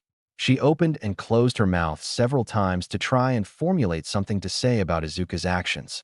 He walked over to her and spoke. "You gonna finish your notes? I'd like to get away from the crowd. Unless you don't want to have lunch anymore." His voice tapered off into sadness. He'd only known her a day. Why would it hurt if she didn't want to hang out with him anymore? "Oh no, it's fine, I'll just put my stuff away."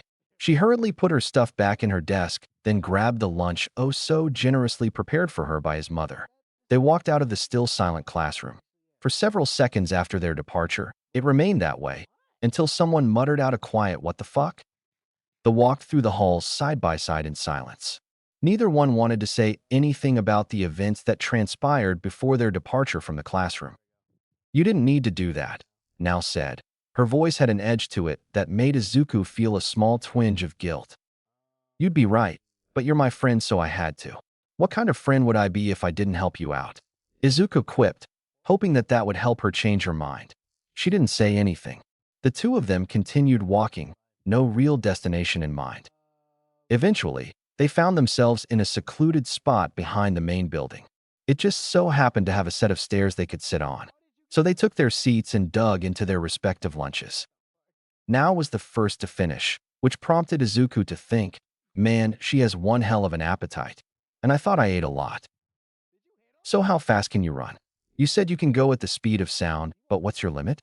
Now asked, definitely not the shy girl she had been previously. Exactly like she said. "I have no idea. Maybe Mach 2? If not, then somewhere between Mach 1 and 2. Izuku said, leaning his head side to side a little to help express just how unsure he was. He finished his meal, which by the time he did, lunch was almost over, which meant they had either spent longer walking around than he'd thought, or he'd taken longer to eat than he expected. He hoped it was the former. They made their way back to class. They managed to get back in their seats right before the bell rang to signal the end of lunch and that students should make their way back to class. The rest of the day went off without a hitch. Not even a peep from Katsuki. School ended and Now and Izuku walked most of the way home together. Now decided she should go home, so she did, while Izuku decided to get her address later. They almost forgot to exchange numbers, but after a realization after turning the street corner, Now ran back to Izuku. They laughed. Overall, Izuku's return to school was fruitful, even if said fruit started out bitter. Chapter 4. With a boost around the bend, they're down a straight. It was Tuesday, and Izuku only had one more day before he could get back into the swing of things. But it was also then he realized he hadn't done anything Quirk-related other than study his new friend's quirk. So, the night before he was supposed to meet Mr. Yagi, he decided to meditate. After dinner and getting ready to sleep, he sat on his bed cross-legged, elbows tucked to his side as he held his forearms out to hang over his knees with his hands in the OK shape. It was stereotypical, but he had no idea what meditating was supposed to look like. He sat still with his eyes closed for an indeterminate amount of time. It wasn't working, so he laid down on his back, on top of his covers. His eyes were still closed, and he was having a hard time staying awake. Unconsciousness seemed to be clawing at his mind, and it was very tempting to grab back and run with it, but he had a task to do. He had still made no progress after a while, and thought it was a waste of time, but when he went to open his eyes, nothing happened. He immediately thought sleep must have crept up on him, but in the distance of the inky black expanse, a small spark of green caught his attention. He moved towards it, and it seemed to get bigger, until it seemed to be the size of his bedroom. He stopped moving and reached an arm out towards it. His fingers touched it, and a tingly feeling immediately ran up his arm and throughout his body. He pulled his arm back out of surprise. "It seems to contain an energy of sorts. Is this what gave me that power a week ago?"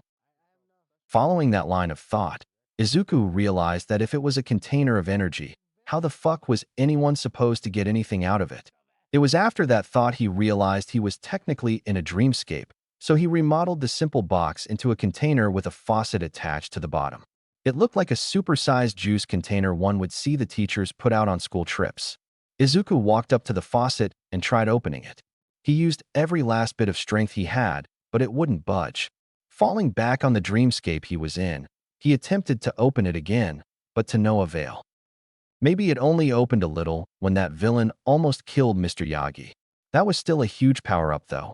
Maybe I could train this more in my own time since I'll be pretty busy with practicing with One for All, he theorized. He opened his eyes and saw thin rays of sunlight stabbing through the gaps in his curtains. He closed them, not wanting to deal with the bright light.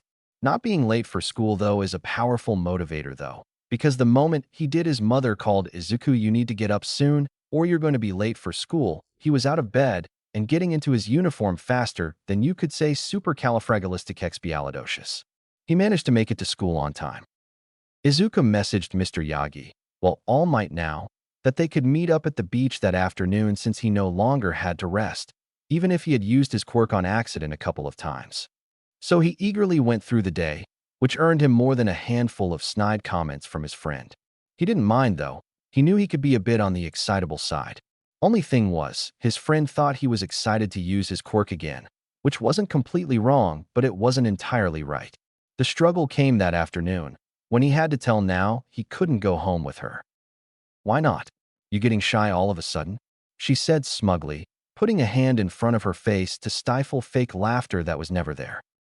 Nah, I'm just meeting my trainer at the beach I cleaned up. I didn't think you'd find it interesting.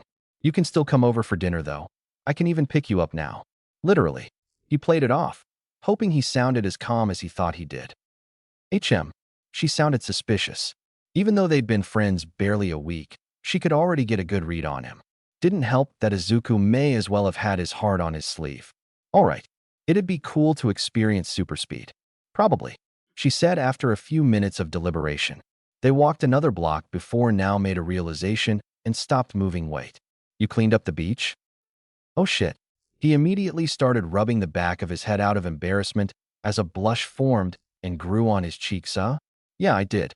My trainer said it would be good for me, and that since I'm aiming to become a hero that it'd be my first act as one, helping out the community and all. Huh, nice, was all she said before they continued walking. They couldn't walk forever though, and eventually had to part ways. They waved each other off after making sure that Izuku knew where Nao's apartment was. Izuku continued his walk to the beach. Eventually he arrived, early by a few minutes as always. He took a seat on a bench nearby the entrance while he waited. He took his phone out and was playing a simple strategy game, since reaction-based games weren't all that interesting for someone who could literally think at the speed of sound. Eventually, All Might arrived, and they exchanged greetings before he put up a hand and asked proudly, "Shall we get started?" They stood facing each other in silence. The wind rustled Izuku's hair, making him realize he should get a haircut soon, otherwise it could get in the way when he runs. But that was for another time. Right then, Mr. Yagi became All Might as he buffed up. He reached up a hand to his hair and further up to the top of one of his usually hanging bangs. He plucked a hair and dramatically moved it down to waist height, his anyways, and towards Izuku. The awe in the atmosphere was completely ruined by the man's next words, "Eat this." What? Was all Izuku could say as his idol and trainer held out on of his hairs for him. For him to eat? All Might, while I'm definitely a fan and I know you know that I think this is a little. He immediately began rambling before he was cut off by All Might young Midoriya. I understand your apprehension. I too was once where you are now, being offered this power. Frankly, I think this is disgusting too, but the only way for you to receive one for all is by consuming some of my DNA, and I thought this would be the least disgusting way to go about it. It was frankly almost a word vomit. Izuku was barely paying attention because he was still reeling from the shock of him being told to eat a hair. He nodded lightly. All right then. He reached out and grabbed the golden hair. As he was working up the courage to swallow it, All Might spoke again. Remember, this is your last chance to deny this power. I completely understand if it's too much for you, and I will not force you to go through with it. Izuku hesitated, but only for a moment before he nodded and looked at his mentor resolutely. He closed his eyes and practically shoved the hair down his throat. He gulped. Got any water on you? He asked desperately. Oh no, sorry. Guess I didn't really think that through. All Might answered nervously before he deflated into his civilian form. So, when will the power manifest? Izuku asked, raring to get started. Probably not for another few hours since you still have to digest the hair. Mr. Yagi started, before remembering the more than slightly adverse reaction Izuku had to being told to eat the hair. It'll probably be sooner than that, but we don't have much time. I guess we can start training tomorrow. I'll do some meditation tonight, just in case, Izuku said.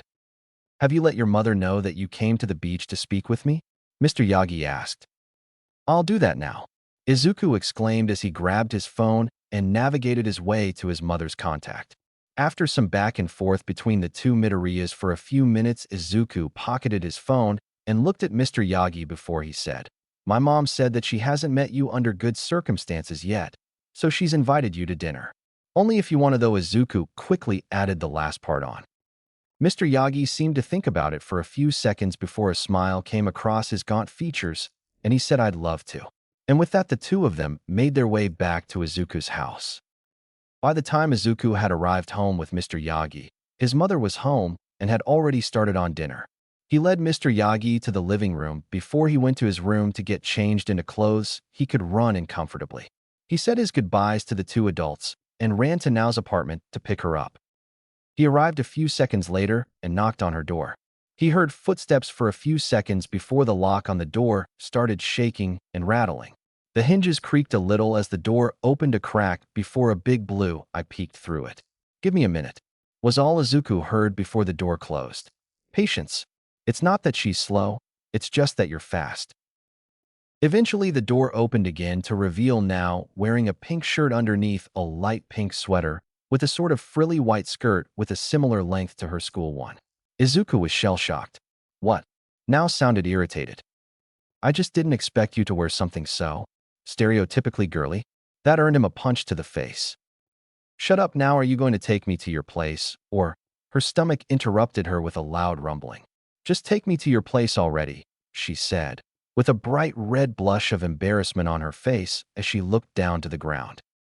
Izuku went over to her and picked her up in a princess carry, his left hand under back, while his right hand was under her knees. "Strange, I thought women wore BR. His face went so red it looked like it'd explode. "What?" Nao asked, seemingly having recovered from her bout of embarrassment from before. "Nodding, nothing at all." His voice cracked partway through his declaration of denial, which gave him away. "Don't lie to me. What is it?" Damn, he hated it when she interrogated him. I expected you to be. You know. Please don't make me say it." He had a pleading look in his eyes when he looked to her. She glared at him sharply in return, as if to say, "Spit it out." "I thought all women wore bras." Her eyes widened comically while her previously dealt with blush came back full force. "Just run," was all she said. "Take a deep breath and hold it, please. I don't know how other people are affected by super speed, and the last thing I want is for you to suffocate." She took a deep breath and closed her eyes as she was told, and Izuku promptly started running. It took a little longer to get back with the extra weight, but only by about a quarter of a second. They were in front of his apartment door soon enough and tapped Nao on the shoulder as best he could to let her know she could open her eyes and breathe again. She did as much and quickly voiced her opinion. "What the fuck?" "What?" Izuku was thoroughly confused. "I didn't even feel you move.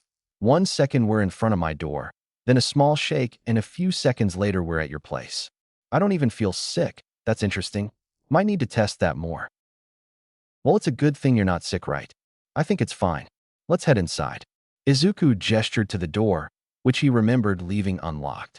It was as her hand touched the handle he remembered, "Oh, and my trainer is having dinner with us. I hope you don't mind." She paused. "Sure. He's just another person. As long as Mamadoriya is fine with it." Now shrugged as she opened the door to head inside. "Mamadoriya?" "Yeah. Your mom is like a mom for everyone. It also sort of fits into your last name." "Right. Whatever floats your boat, I guess." To say that Yagi Tashinori, Izuku's trainer, was a tall man would be an understatement. Now knew she was short, standing around 1.6 meters tall. But the man was easily over 2 meters in height. The shock from his height quickly changed to shock over his appearance. The short version, he looked like he'd drop dead any second. The long version, his eyes were so sunken, they could be pool sockets. He was so thin his arms could almost be used as chopsticks. His overall gaunt face could be used as material for a horror movie under the right lighting. She greeted the man quickly, still marveling at the fact he was somehow still alive. There was, however, a feeling in the back of her mind that she had seen him somewhere before. She chalked it up to Izuku having showed her a picture of him at some point during the short time they've been friends. She took a seat at the dinner table, on which plates and cutlery was already set out. She could feel herself reverting back to her shy self in the presence of the strange man. As they waited for the food to be ready, the blonde man decided to strike up a conversation with her, and Izuku, "So, what's the relationship between you two?" Because we can't be having distractions since we'll be upping the intensity of your training soon, young Midoriya. Izuku sputtered at the implications while Mamadoriya chuckled from the kitchen. Now herself was now blushing heavily. Nothing like that, we're just friends, sir, she managed to force out. Just checking, young Tamori. You two seemed very close as all. Mr. Yagi reassured her. Well, it sounded like reassurance anyways, but there seemed to be something in his voice that hinted at something else she couldn't quite pick out. After another bout of silence, Mamadoriya finally brought the food to the table. Smells like. Is that beef noodle stir-fry? Her question was soon answered when the wok was placed atop a wooden board in the center of the table. It was indeed beef noodle stir-fry. After taking her portion from the wok, Inko set out an order of progression for everyone to take some food for themselves. Like always, now ended up with the largest portion, but Izuku's trainer strangely didn't take much at all. He must have noticed her staring because he asked, "Is something the matter, young Tamori?" "No, it's just you don't seem to be eating much," she said, sounding uninterested despite being quite interested. What she said seemed to pique Mamadoriya's interest, though, since she was leaning forward slightly while she watched Mr. Yagi intently. His eyes widened subtly. That's because of an injury that made me lose my stomach. But that's old now, there's no need to worry about it. He tried waving off her concerns. But while he was busy looking at now while he said that, he missed how Inko's aura changed. She seemed to radiate some sort of motherly rage. A low rumbling noise of unknown origins could be heard. When Mr. Yagi turned back to his minuscule amount of food, he must have caught a glimpse of Mamadoriya, because he suddenly started shrinking in on himself as if he was trying to hide. "Mr. Yagi, why didn't you tell me about your special dietary needs?" Her voice was calm, but it was dripping with anger. Pardon, I didn't know there were any," he said meekly. Inko's aura dampened slightly, but was very much still there. "Well then, starting from tomorrow you'll follow a special diet. If you'll give me your email, then I will send you a list of recipes for you. And I expect you to do everything it says. Do you understand?" While the woman wasn't talking to either Izuku or Now, they both cowered slightly at her tone. They could only imagine what Mr. Yagi was going through. Midoriya Inko was, as far as Tashinori was concerned, the perfect woman. Beautiful, smart, capable, strong. Of all the things he expected from the woman upon hearing about his lack of a stomach, it was not anger. He was currently sweating bullets and cowering in fear. When she told him that he was going to be changing his diet, he didn't argue, only nodded and wrote his contact info on a piece of paper and handed it to the woman. The moment he did, the atmosphere completely changed, and he released a breath he didn't know he was holding in.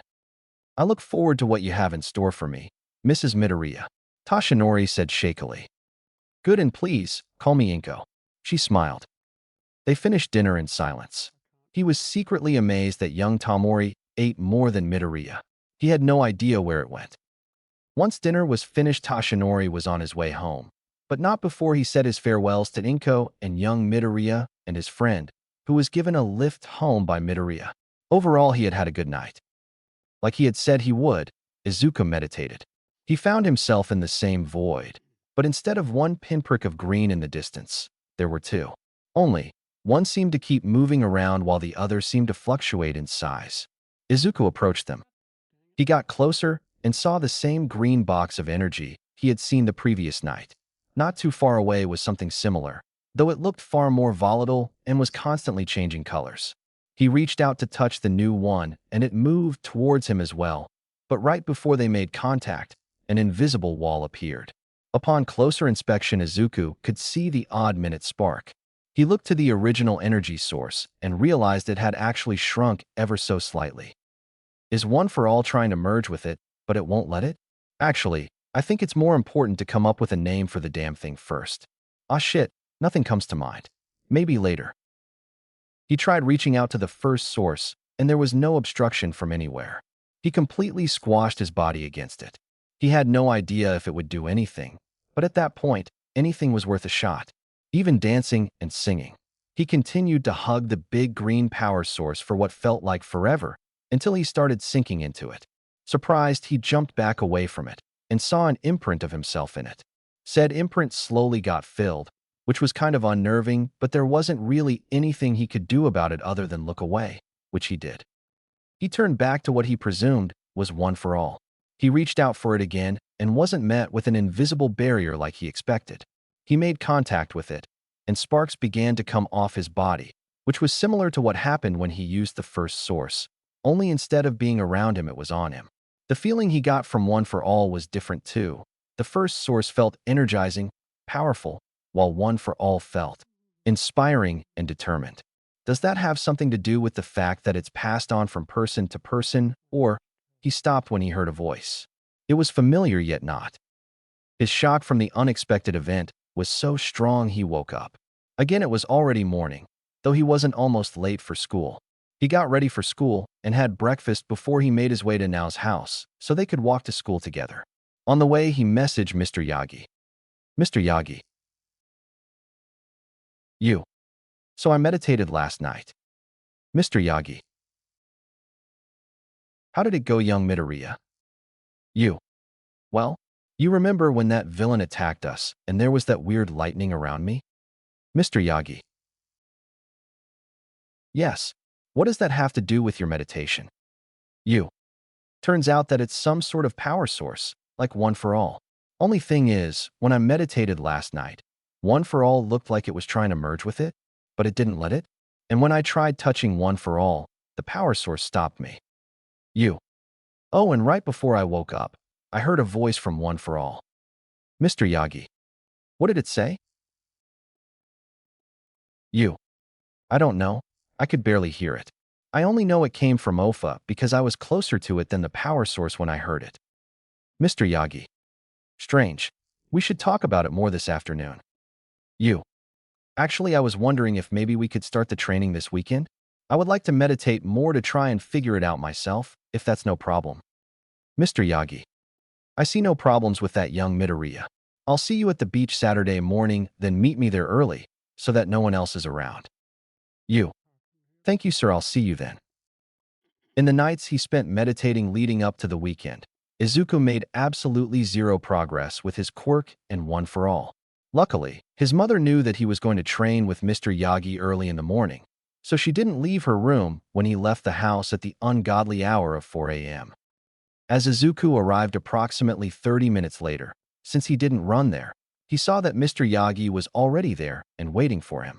There goes my perfect record of arriving before him. Hey, Mr. Yagi, I'm here. The man looked away from the sea to look at Izuku. Izuku swore he saw a smile on the man's face, but was distracted when he started talking. Greetings, young Midoriya. Now, are you ready to get started? We have the beach to ourselves for a couple of hours at least. Izuku barely managed to keep his nods to a visible speed. All right then, first things first. Tell me about your meditation. How did this power source and One for All interact? And what was the voice you heard like? Well, like I mentioned in my text, it looked like One for All was trying to merge with the power. You did say One for All is a stockpile of power, so that makes sense. But what was strange was the power source retaliated. It moved away from One for All and did everything it could to not merge. It also wouldn't let me make contact with One for All by making some sort of barrier or just plain pushing me away. Over the past few nights in my meditation sessions, I walked up to the source and just pushed myself into it, which ended up leaving an impression. And then it would fill in the spot where I was. And during that time, I could interact with One for All, which was when I heard the voices. Mr. Yagi had a contemplative look on his face. By the sounds of it, you won't be able to use One for All until you can make some sort of agreement with this power or something. Though you might be able to brute force it, we can try that later. Now, earlier you said there was a voice, but just then you said there were voices. Could you please explain? Right, so? I wasn't really paying attention when it happened the first time, but when I got touched by One for All, there were voices. It sounded like there were quite a few of them, but they said everything at the same time, so it's hard to say how many. And the sparking from One for All and the power source made it hard to tell what they were saying. Sorry, but that's all I could get from 3 nights of meditating. Izuku checked the time on his phone and saw that it was already almost 5. That's quite all right, young Midoriya. Now, should we try getting One for All to work? He asked, clearly already knowing the answer, if the look in his eyes were saying anything. Yes, sir. It was way harder than he thought it would be. They'd been at it for an hour already, and nothing worked. He clenched his ass cheeks and yelled smash as he swung his arm, but nothing happened. not even a spark. He focused intently, trying to get that determined feeling he had when he touched One for All, but again, it was fruitless.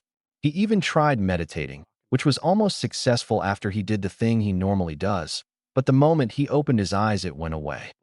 Mr. Yagi, I'm not sure if we're going to be making any progress anytime soon, Izuku said, sounding deflated compared to his enthusiasm from an hour prior.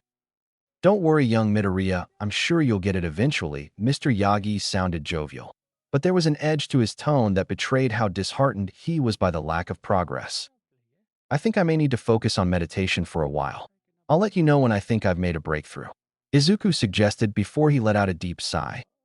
If you think that's the best course of action, then please do your best to make headway, Mr. Yagi announced. With that, the two of them parted ways. Izuku walked back home dejected, thinking of ways he could get One for All to work, but came up empty every time. He got home without much fanfare and had a cold shower. He got dressed into more casual clothes, and after finishing his homework and organizing a meetup time to hang out with Now, he sat in the middle of his bedroom floor and meditated. He was soon met with the same black void he had acquainted himself with over the previous 4 days. He searched for the usual green powerhouses and made his way over. He stood in front of them and observed. He wanted to first control One for All, then later he could learn to control his power source. Thing is, he couldn't make a connection with One for All without first distracting the power source with whatever fixing that indentation is.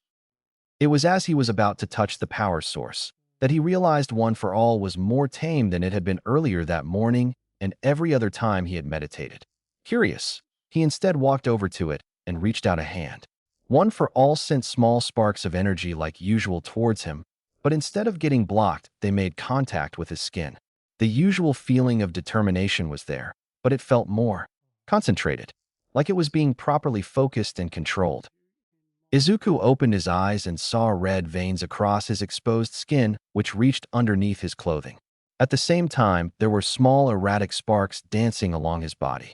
The moment he tried to get up, though, he was covered in pain, and he fell forward onto his hands and knees. He looked to his arms, still sparking, and saw bruises forming and healing rapidly. One for All must be boosting my regeneration while it destroys my body. His breathing was getting desperate and heavy, which wasn't helped with his efforts to keep his screams of anguish in. The moment he had a moment of clarity, he disconnected himself from One for All. Looks like we can get started earlier than I thought. I'll just have to focus on the output level, Izuku said to himself. He grabbed his phone and sent Mr. Yagi a message saying that by some miracle, he had made progress after arriving home. He checked the time to see that he had 10 minutes before he had to meet Now at their chosen meeting spot. Izuku had lucked out and made it to the meeting spot a minute early. But that wasn't what he lucked out on. It was that Now made it a point to arrive at the exact time stated. He looked around the courtyard of the mall and spotted her making her way through the crowd. Before he could say anything, Now had a look of disgust on her face and voiced it, "So what are you wearing?" He looked down at his t-shirt with the words, "dress shirt" on the front. He looked farther down to his light brown cargo pants, then down to his bright red sneakers. Comfortable clothes? I came here to hang out, not get called out, Izuku said jokingly. Her disgusted look was mostly gone after she heard that, but it was still there. She closed the gap and kicked him in the left shin, her usual greeting after he's done something stupid. How was your training this morning? She asked. Good. Actually, that's a lie. I made zero progress. I'm sure that progress will come eventually. Now let's go watch that movie. Now tugged on his arm in the direction of the cinema. They began their walk towards it in silence. Eventually, though, Now asked an unexpected question. You sent in the UA application form yet? After recovering, Izuku answered not yet. Haven't even taken a look yet. UA is changing to a boarding school, was all she said. It took Izuku a few seconds to actually register it, though. Seriously? You gonna take it? Izuku asked, disbelief in his tone. She seemed to contemplate his question for a few seconds before opening her mouth to answer probably. You need a guardian signature, though, so it depends on if my parents are fine with it. They got to the counter and bought their tickets for the movie, which was a rerun of some pre-Quirk era sci-fi action movie. Izuku didn't bother remembering its name. Well, you can at least use my mom's phone number as an emergency contact instead of theirs. Besides, I think moving into their dorms would be good for you. Get some friends other than me. At her pointed glare, he quickly continued, "Not that I don't appreciate your friendship or anything, I just think everyone should have more than one friend is all." Whatever, let's watch this movie." They found their seats and sat down. Izuku didn't really understand any of it. It didn't make much sense to him. What were the antagonist's motives? Why didn't the protagonist just blow up the base instead of whatever it was they were doing if they were going to kill the bad guy anyways? He really didn't understand pre-Quirk era movies. The movie eventually ended, and Now had never seemed more happy since he met her, which admittedly wasn't that long ago, but that's irrelevant. He walked her home, despite his offers to give her a lift the whole way. After he got home, he finally took a look at the UA application form and saw that indeed, UA was turning into a boarding school, which did require the signature of a legal guardian. He took his time to go through the form and gave pause when he got to the "Is there anything else we should know?" section. He quickly wrote something down before he got up to give his mother the form to fill everything else in. Izuku met Mr. Yagi at the beach the next day at the same time, and they got started on training. It started with Izuku making the connection with One for All and going into the same state he did in his room. It was an on and off process that they made no progress with. Every morning of every weekend, no matter the weather and or temperature, Izuku met with Mr. Yagi to train. There were no signs of progress after every session until about 4 weeks in. "I think I'll try something different today, sir," Izuku said, sounding determined. "Go ahead," was all he got as a reply. Izuku closed his eyes and was immediately confronted by his now named Speed Force and One for All. Over the weeks, he had realized that the Speed Force was taming One for All, which was why he could make a connection with it at all. Weirdly though, his Speed Force seemed to be shrinking or getting used up since the box was the same size, but the amount of energy, for lack of a better word, kept shrinking. Regardless, his new idea involved him making a connection with the Speed Force, which he hadn't been successful with in any capacity, and One for All at the same time. He reached out his left hand to the Speed Force and his right to One for All. He was met with the same familiar feeling of determination and will from One for All, and the not-so-familiar feeling of power from the Speed Force. He opened his eyes and saw One for All sparking around just his right arm. "That's new. Normally it forces itself all across my body. Well, let's hope this works." He swung his arm to imitate a punch and was met with the usual pain, but it wasn't nearly as intense as it usually was. It was only after he heard Mr. Yagi cheering that he realized he had created a small trench in the beach sand in the direction of his punch, all the way to the water. "How long did it take me, sir?" Izuku breathed out. Apparently, using One for All took more out of him than he thought. "A little over 5 minutes. While that is a long time, you've made progress, young Midoriya," Mr. Yagi exclaimed.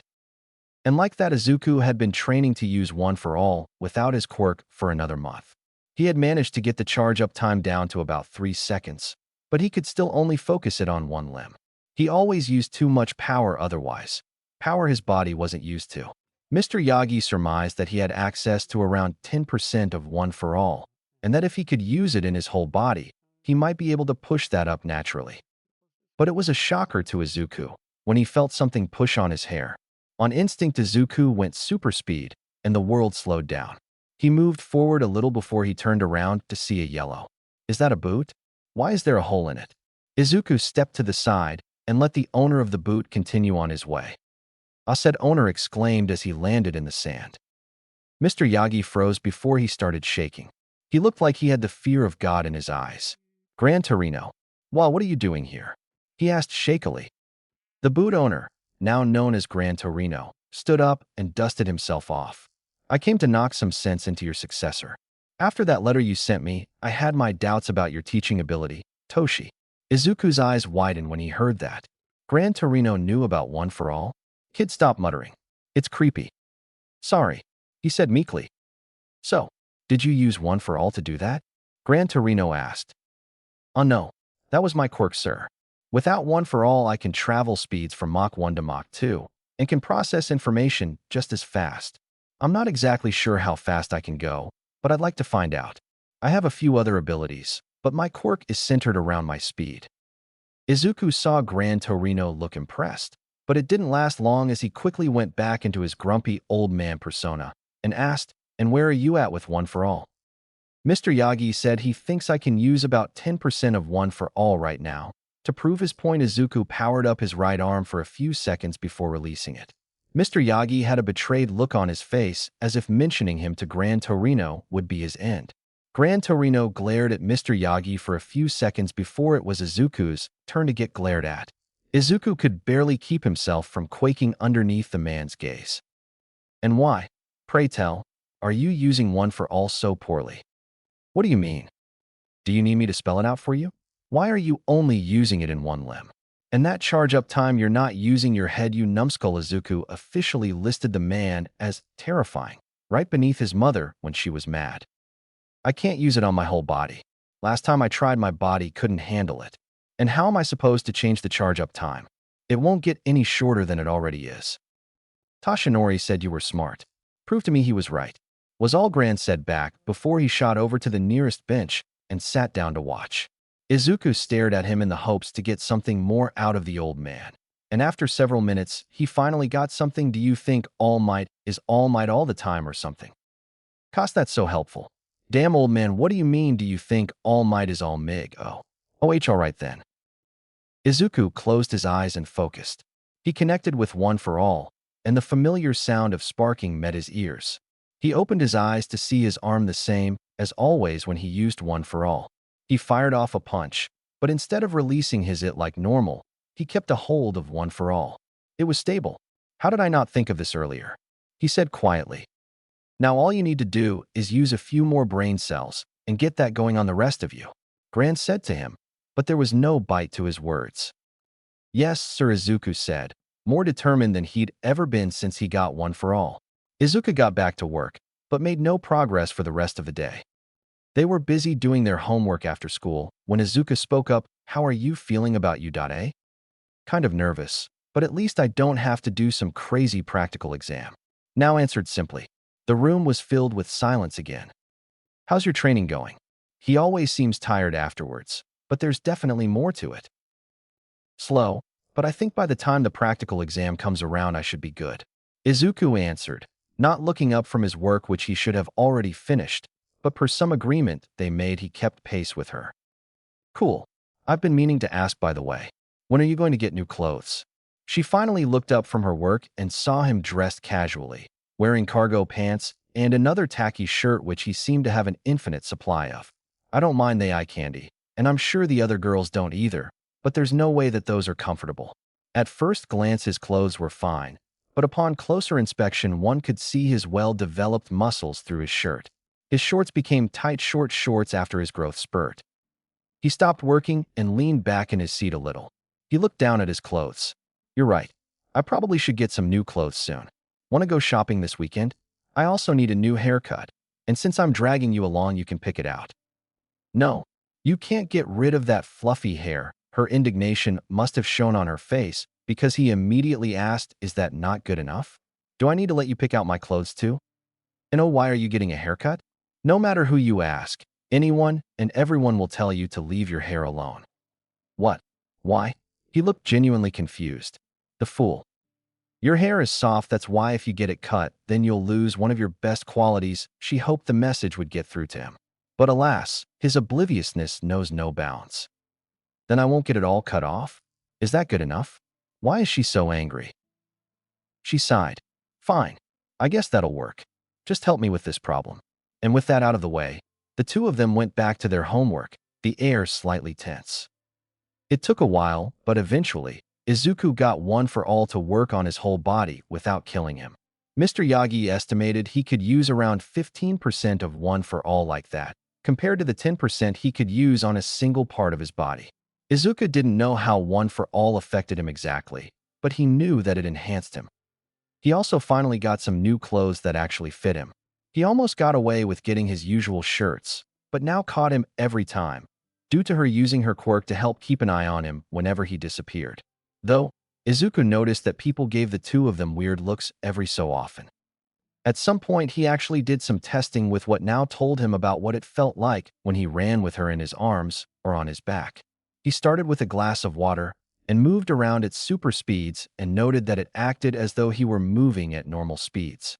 He then used the same glass of water and put on the counter and gave it a small push away from him. The same thing as before happened. It acted like it was moving at normal speeds. Izuku came to the conclusion that he had a passive emitter capability to keep people and objects in a sort of inertia-like state. It didn't cross his mind to check how gravity affected him at super speeds. Before Izuku knew it, though, the entrance exams for UA were upon them. First was the general written exam. Then a week later, the practical exam for the hero course would take place. He was positively excited but also extremely nervous at the same time, since he didn't know what it would entail. He knew that he could probably pass without One for All, and definitely could with, but that didn't help quell his worries. Regardless, he spent every day training with One for All to shrink down the charge-up time, so he could turn it on while running, and to increase how much of it he could use. He wasn't making much leeway, but he'd have much more time after the exam to train, both in and out of UA. He just hoped that Now got in. He knew how much it meant to her that she got in, so he helped her as much as she would let him, but he knew that nerves could always mess with you. He also hoped that UA had a film and media elective, otherwise all her work could have been for nothing. Izuku didn't bother to check since he was going into the hero course, which had its own compulsory classes on top of regular ones, which would leave him without any time for electives.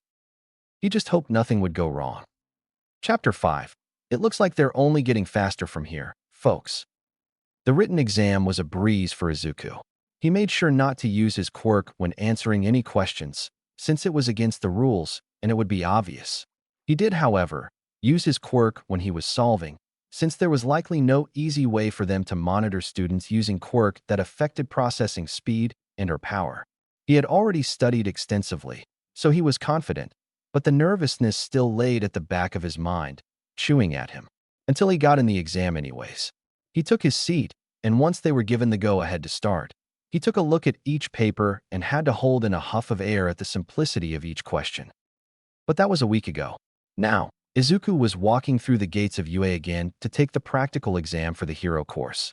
He was several steps in before he stopped to admire the sheer presence the front building had, until someone decided he wasn't worth walking around and slammed a shoulder into him as they walked past. "Get out of the way, Deku." Izuku turned to look at the familiar source of the familiar voice. "Bakugo Katsuki. Good morning to you too, Katsuki," was all he said before he took a step to the side, not wanting to cause a scene. Katsuki had actually been quite tame after the day he became friends with Now, not trying to bully either of them. To their faces anyway. He watched the back of the other boy for a few seconds before deciding that it was as good a time as any to make his way inside for the briefing. Or at least, he tried. His leading foot got caught on his other leg, and he started to fall forward. Time slowed. He retracted his caught foot and redid his step. Fortunately, he hadn't fallen far, so it would probably only look like he stumbled. Time resumed.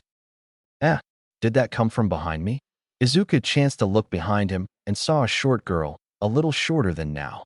She had brown hair cut short and styled into a gravity-defying bob, with two longish bangs framing her simple but cute face.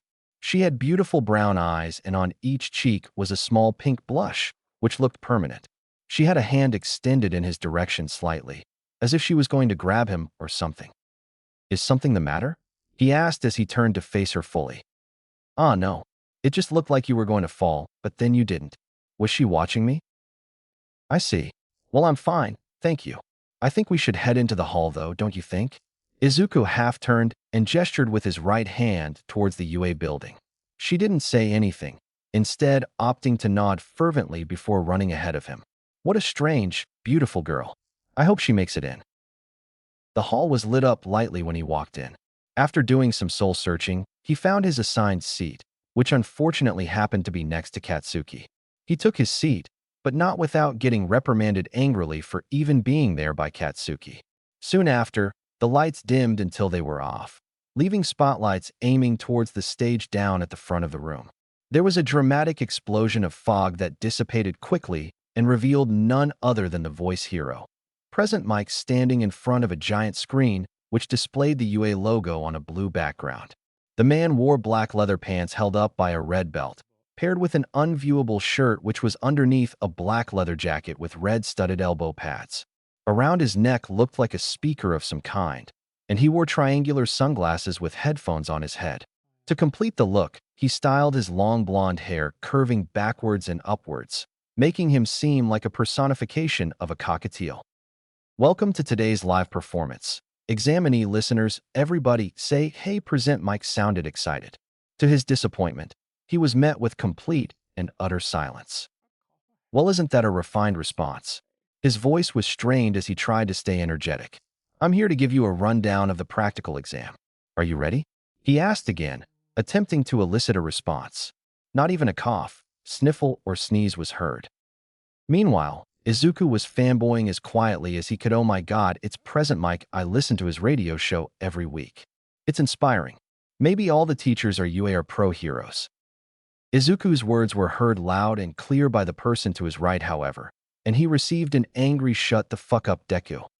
Present Mike was oblivious to the entire thing as it says on the application requirements. You listeners will be conducting 10-minute-long mock urban battles after this. After he finished the first part, a picture appeared on the screen behind the man. A box with the words "You are here" in it. Then 7 lines branching off to 7 more boxes spaced evenly above it, each labeled from A through to G. Mike pressed on "You can bring whatever you want with you, and after this presentation you'll each head to your assigned testing location. Okay?" He was met with silence, which angered the man. "Okay?" Katsuki quietly spoke. "Not really to anyone, so kids from the same school can't help each other out, huh?" Izuku didn't bother responding, instead trying to make sure he didn't mutter again. The last thing he wanted was to be reprimanded for that. Getting over himself, Present Mike continued with the explanation. "There are 3 kinds of faux villains in each battle center." Behind him a block appeared with a few buildings on top. As he talked, 3 silhouettes appeared around the buildings, each labeled from 1P through to 3P. Different amounts of points are rewarded based on their level of difficulty. A short 2D pixel game-styled animation of Mike appeared on the screen. Pixel Mike moved forward until he came across a robot, recognized as the one-pointer, before he defeated it and moved on. A number at the top right of the screen changed from 0 to 1. That repeated for the final 2 types of robots. Your goal, dear listeners, is to use your quirks to earn points by immobilizing the faux villains. Of course, attacking other examinees and other unheroic actions are prohibited. A student in front of Izuku stood up as he raised his hand. All before he spoke, "May I ask a question?" A spotlight turned on and focused on the young man. "Okay." On the printout, there are 4 types of villains, yet you have only mentioned 3. If this is a misprint, then UA, the most prestigious school in Japan, should be ashamed of that foolish mistake. We examinees are here because we wish to be molded into exemplary heroes. He isn't wrong about that last part, but man, who drove that stick up his ass? Was all Izuku could wonder. Thank you. Examinee 7111. The 4th type of villain is worth 0 points. A new robot silhouette appeared on the screen after it returned to the previous display. It had a label above it which said 0P. That guy's an obstacle, so to speak. There's one in every battle center. An obstacle that will go crazy in narrow spaces. It's not impossible to defeat, but there is no merit in doing so either. I recommend all you listeners try to avoid it. Thank you very much. Please excuse the interruption. The boy bowed at what looked to be a perfect 90-degree angle before he stood up straight and sat back down, after which the spotlight on him turned off. That's all from me. I'll leave you listeners a present. Our school motto, the hero, Napoleon Bonaparte once said. A true hero is someone who overcomes life's misfortunes. Go beyond. Plus ultra now. Everyone, good luck suffering. Over the next 15 minutes, Izuku and the other examinees got changed into their preferred clothing for the exam.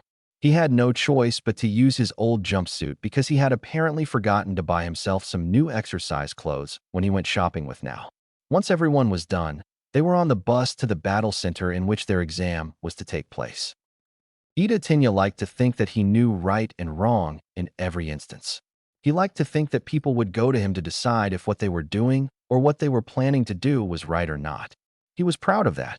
He did know that he was often called a party pooper and stiff, that he should loosen up, but he never bothered to try because he was too busy training to be a hero. Now, he was preparing for the exam that would start soon. He looked around at his fellow examinees. He noticed one with his green hair cut in a similar fashion to his own, wearing a green tracksuit that was far too small for his size and build. You could easily see his well-developed musculature through his jacket, and his pants were short enough that you could see several centimeters of his ankles. But that's not what caught Tinya's eye about the other boy. It was that said boy was eyeing up another examinee, a girl with short brown hair. The girl looked nervous, and the greenette looked like he was going to walk up to her to distract her from the task at hand. Looks like it's up to me to stop him. Tinya began to make his way. He managed to get to the other by right as he took a step towards the girl. That girl seems to be trying to calm down. Are you intending to interfere? That was probably a little too loud, but I need to get the message across. The boy turned around and stood to his full height, which made him taller than Tinya by a few centimeters. No, I met her back at the gate, and I thought I might help her.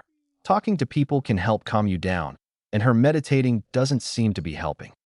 Tinya was about to say something when he heard the familiar voice of Present Mike yell begin Tinya, and everyone else looked up to the source, which was a tower in the direction they had come from. No one moved. Tinya looked around before he realized that the green net he was talking to was gone. Present Mike was talking, but he wasn't listening. He instead looked inside the battle center and saw robot parts strewn across the streets. Did they self-destruct?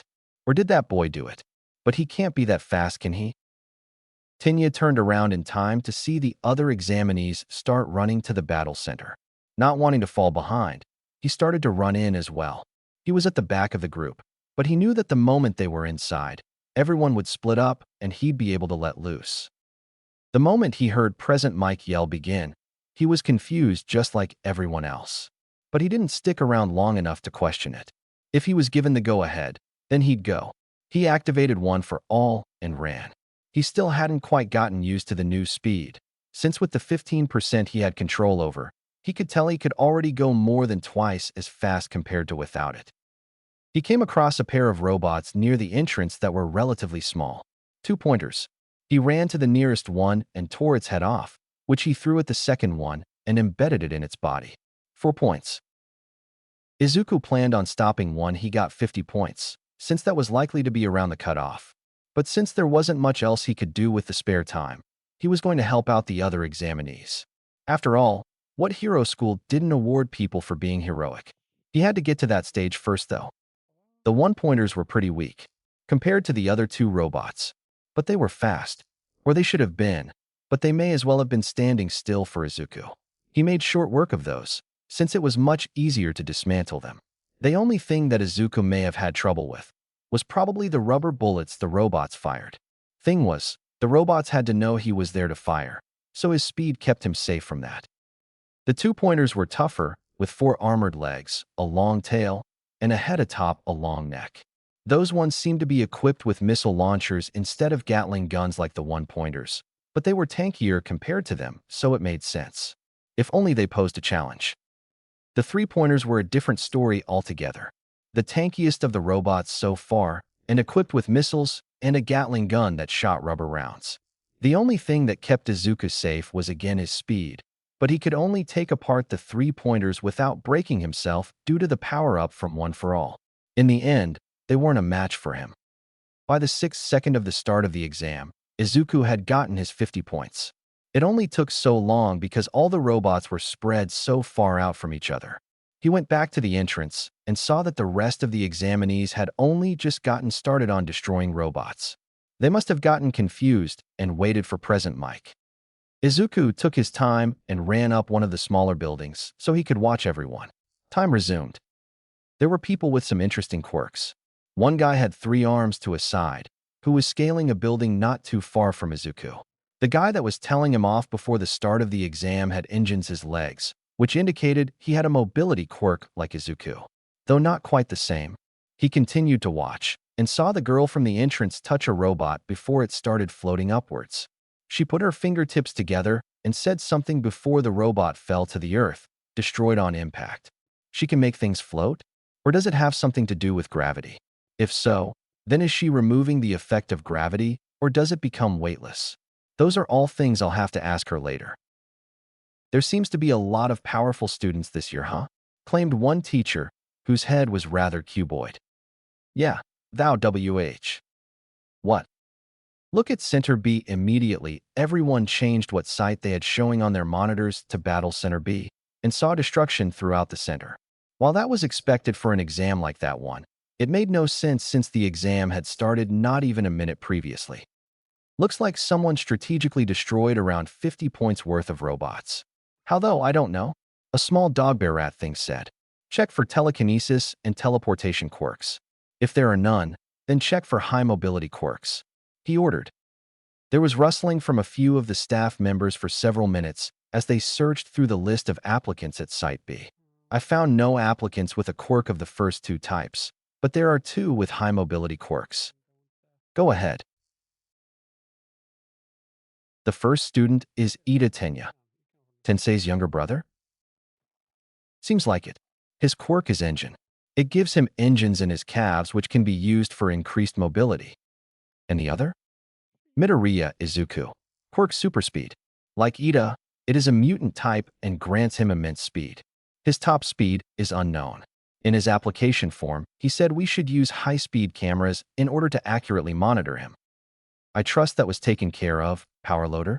At the nod of the orange-haired man wearing an excavator claw on his head, he continued, we'll have to keep a close eye on him then. At the back of the room sat a man with long, greasy black hair. He wore a black jumpsuit with a gray scarf wrapped around his neck. Said man looked over to one of his colleagues, who was wearing a skin-tight red suit.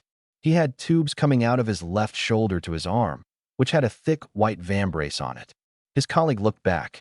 A silent conversation took place before the man in red eventually conceded. I look forward to teaching you, Midoriya Izuku. He had mostly been saving people who weren't paying enough attention, or because they overextended and got caught up against too many villain bots. He did save a few people who had overused their quirks though, notably a blonde kid who spoke a foreign language every other sentence and could shoot a laser from his gut. This seemed to emit sparkles, which was pretty strange but not the weirdest thing Izuku had seen. He had gotten some points from doing it, which was nice. Not that he needed them, but he estimated that he stood at around 65 points. He could estimate how many points he got from helping people, since that was probably subjective. Not like it mattered anyways. By the 5-minute mark, though, people seemed to get into a groove and there was pretty much no one for him to help. Thus, he opted to sit on top of a building. He watched everyone intently, attempting to figure out who his classmates could be come the start of the year. He had just gotten relaxed, sitting at the edge of a building, when a deep rumble sounded from the other side of the site. A small shake of the building he was on had Izuku up and away from the edge in an instant. There were more shakes, and Izuku took a look around to see if he could find the source. He eventually spotted green and black metal gripping onto the corner of a building. That must be the zero-pointer. Izuku ran down the side of the building once there were no more shakes. He technically shouldn't have been able to, since running down required gravity to assist him, but apparently that was something else he could change the effect of when he moved at super speeds. He reached the ground soon enough and navigated his way to the scene. Upon arrival, Izuku's first thought was, this is a mess. There was rubble falling down from buildings which the monstrously large robot had grabbed onto, and there was copious amounts of dust making its way down. Izuku focused on making sure no one got crushed and did his best to redirect any rubble that looked like it would fall on or near anyone. When he couldn't get to the rubble easily, he just moved the affected examinees slightly so they were out of the way. He noticed, though, that there was a girl in front of the robot. It was the girl from the entrance. She seemed to be trapped under rubble and was right in the path of the robot, which seemed to be reaching for her. He could have easily cleared the rubble and carried her to safety, but he hadn't had the opportunity to really see what he could do with One for All yet, so he felt like showing off a bit. He ran under the hand of the robot, which was getting pretty close, and let time run its course.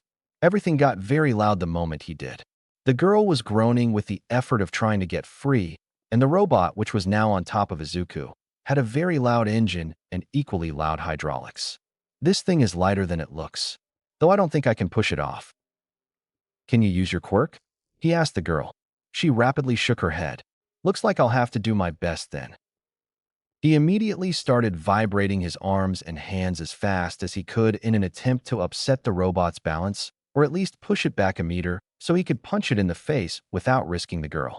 Not that Yue would let someone die in an exam. He got his leverage a few seconds later after he gave a little shove to speed things up, and he jumped back enough to have a clear path to the robot's big green head. He crouched in preparation to jump. He had to get the height right, otherwise he'd overshoot, but he didn't want to use too little power because then he'd have to hit the most armored part of the damned thing.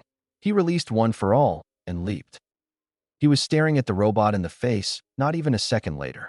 He reared back a fist and charged one for all back up and threw his fist forward. The robot's head crumpled and folded in on itself. It started falling backwards as explosions erupted from along its large body. Izuku hoped that there wasn't anyone dumb enough to be that close to the robot, in front of it or not. It was then he realized he had no proper way to land. He could have used air pressure to soften the landing, but that could have also endangered the other examinees. And sure, he had some powerful legs, but he hadn't practiced landing from 8 stories up. He braced for impact and put as much of one for all into his legs as he could so that he could at least regenerate. The last thing he was expecting, though, was for the girl he had saved to slap his back from atop a dead three-pointer's chassis. When he was about to make contact with the ground, there was some sort of burst of air and he started floating.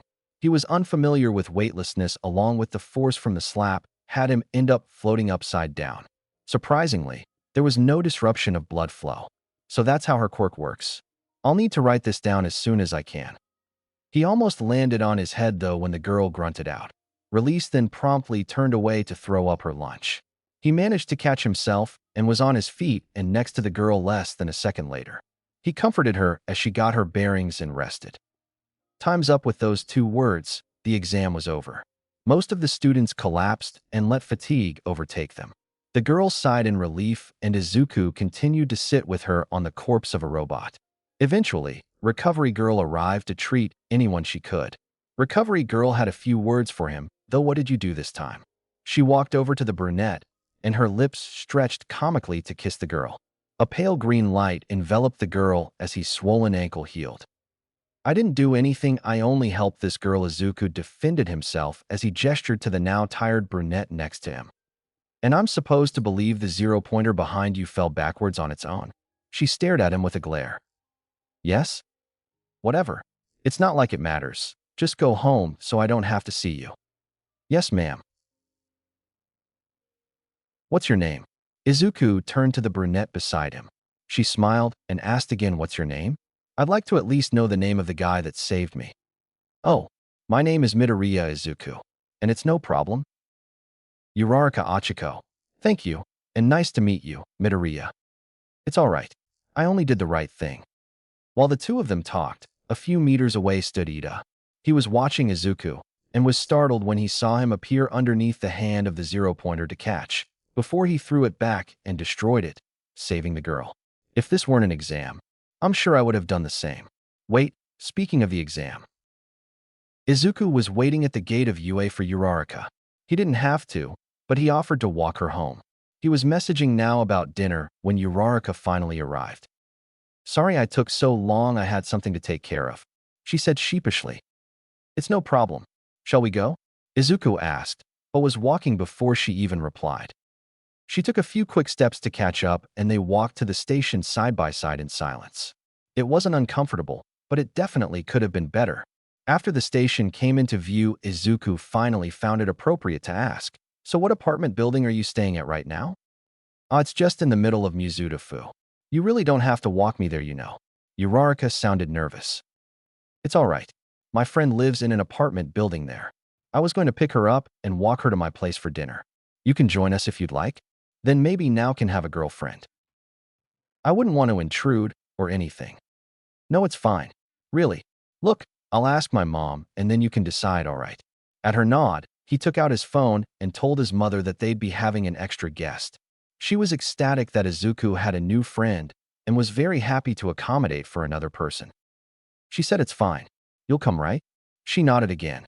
Why is she so quiet all of a sudden? Where are you from? What makes you think I wasn't born here? They boarded the train as she asked. I just got the feeling you aren't from here. No real reason other than that. He said it plainly, as if anyone and everyone would think that. She stared at him incredulously. Mie Prefecture. My parents own a construction company there. and I'm staying in the apartment until I get my results for the exam. I see. Do you think you passed? I don't think so. I'd like to say that I did, but I only got 28 points. That's quite a bit less than my estimated minimum. Well, she technically saved me after my fall, so I hope that gave her enough points to pass. I'm sure you'll be fine. I'm sure they wouldn't fail someone who saved someone's life. Well, their legs anyway. I didn't do anything though, you're the one that saved me, she cried out, loud enough to get the attention of a few other passengers.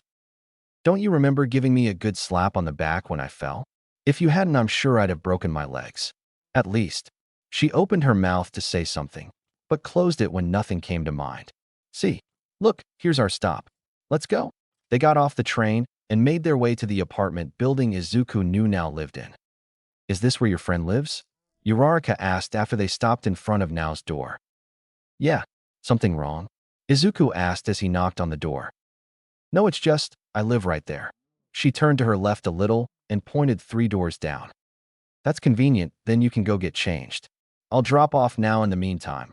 Then I can pick you up, he smiled his million-watt smile, even though he didn't know it. Are you sure? I mean, I don't take that long to get changed. Of course I'll use my quirk. It'll be done super quick.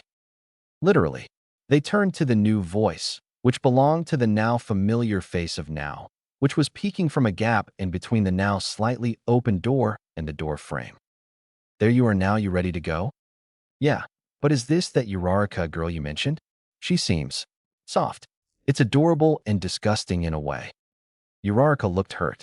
Don't worry, she doesn't say it to hurt you, she's just a little prickly when it comes to other people our age, Izuku reassured her. If you say so. Well, if you're confident you won't be long, then I'll see you in 5 minutes. Izuku checked his imaginary watch and said, how about 6 seconds?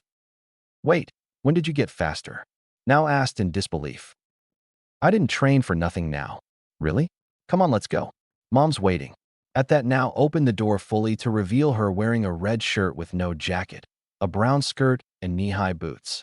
It was a very fitting look, despite its overplainness. She stepped outside and closed the door behind her, locking it. Izuku walked over to her and picked her up in a bridal carry. Uraraka's face went bright red, to which Nao put on a smug look, though her face was also slightly red. See you in a few seconds, Uraraka. And he was off. Midoriya disappeared the moment he finished speaking to her, along with his friend, Nao, in his arms. Achiko had barely made it to her front door when she heard the familiar voice of Midoriya behind her. So I'll wait out here for you, yeah? She turned around, and there he was no longer in his school uniform, without his friend. Just how fast is he? All right, I'll be done as quick as possible. Take your time. He smiled. God, that smile was cute. She quickly unlocked her door and all but ran into her apartment, throwing the door shut behind herself. She navigated her way to her room so she could get changed. It was difficult to decide on clothes to wear, since she didn't have anything particularly nice available. In the end, she decided on a pink t-shirt with a pair of loose jorts over some black tights. She wore casual pink high-top sneakers with a white trim. She stepped out her front door and refused to look Midoriya in the face. She locked her door behind her and stood there. Ready to go then? Not trusting her voice to work in her state of embarrassment, she nodded quickly. How would you like me to carry you? On my back? Or like I carried Nao in my arms? She glanced up to his arms, which were barely hidden under overshirt he was wearing. What she could see, though, was densely packed muscle. That would feel him as bad Achiko. Oh, on your back, please. He smiled again. That smile could power a house for years. He walked over to her before he turned around to face away from her and crouched low enough to let her onto his back. Hop on, was all he said. She fumbled to get on his back, and in the process, came to regret deciding to get on his back. She didn't know what it was about his back, but the muscles there made her want some time to herself. Before she knew what was going on, though, he had his hands under her thighs. He's so gentle, and was standing up. Hold on tight, yeah? Don't want you falling off now. His tone was serious, but he said it in a playful, friendly way. She only nodded, but after realizing he couldn't see her, she gave a quiet yes. Before she knew what he was going to do, there was a weird jolt and the world changed. But before she could even comprehend what was happening, they were standing in front of a completely unfamiliar door. We're here, was all he said, before he crouched again to let her off. She almost whined that he would no longer be caress, holding her. She got off quietly and waited for him to lead her inside, which he did. They walked in, and after some quick introductions with Midoriya's friend, who she found out is named Tamori now, and his mother, who she had taken to calling Mamadoriya. The meal was an extremely delicious katsudon, in celebration of Midoriya completing the exam for Yue. She had a lot of fun. The trip back to her apartment was the same as it was away. It sort of made her feel giddy to know that she was one of only a few people to have experienced being carried by him. Want to exchange numbers? She didn't know where it came from, but the question was out of her mouth before she could stop herself. Midoriya's eyes widened momentarily before he smiled and said sure. So they exchanged numbers. Right before she closed her apartment door, though, Midoriya called out to her, "Uraraka, wait." She opened her door back up. "I forgot to tell you to close your eyes and stuff when I carried you. You didn't get hurt or anything, right?" "What?" That was a weird thing to ask. "No, I was perfectly fine both times." "Why? Was something supposed to happen?" He looked shocked. He smiled, though, and spoke. "No, not at all. It's just there's more to my quirk than I thought is all." She smiled as he disappeared. It still amazed her that he had a super speed quirk and not a teleportation quirk. She had more fun than she thought she would. So much so, she wasn't sure she could care whether she passed the exam or not, though she still did sorely hope she did. Chapter 6. The Move-In. The wait for his exam results was, in short, torturous. He was confident he passed, but everyone had that grain of nervousness that inevitably grew until the results came in. He had distracted himself by hanging out with both Uraraka and now, but as things always go, his thoughts drifted back to the results. He couldn't talk to Mr. Yagi either, since the man had gone silent, which sort of worried Izuku, but there wasn't anything he could do about it. The week-long wait had passed, and the results were due in soon. It was just him and his mother having dinner that night, since the other two wanted to be there when their results arrived. It was a simple meal, but still good. Afterward, he went to his room and started doing press-ups. He didn't really have a reason to do them, since he could practically go forever before he had to stop. He didn't notice his mom worriedly looking over to him through his door as she walked past to the front door. He did notice, however, when she came running back and seemed to trip over nothing. She slammed his door open completely and called out to him frantically, "Izuku, Izuku." He froze mid-press-up and looked up to his mother with a mostly blank expression, the only emotion being disbelief. At his silence, his mother continued, "It's here, the letter, it's really here." He stood up and grabbed the letter from her outstretched hand silently. He walked over to his desk and placed the letter on it and sat down. He turned to his mother, who was watching intently from her place on the floor, and spoke, "Could I please open it on my own? I understand. I'll go," was all she said before she got up and walked out of his room, closing the door behind her. Izuku knew she would wait outside his door, though.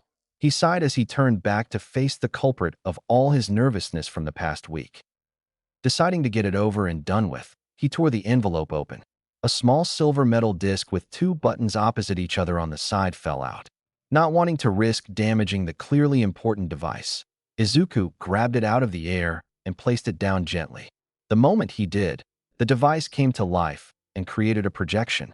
It was a blank white rectangle for about a second before suddenly All Might's face filled the screen with a "I am here" as a projection.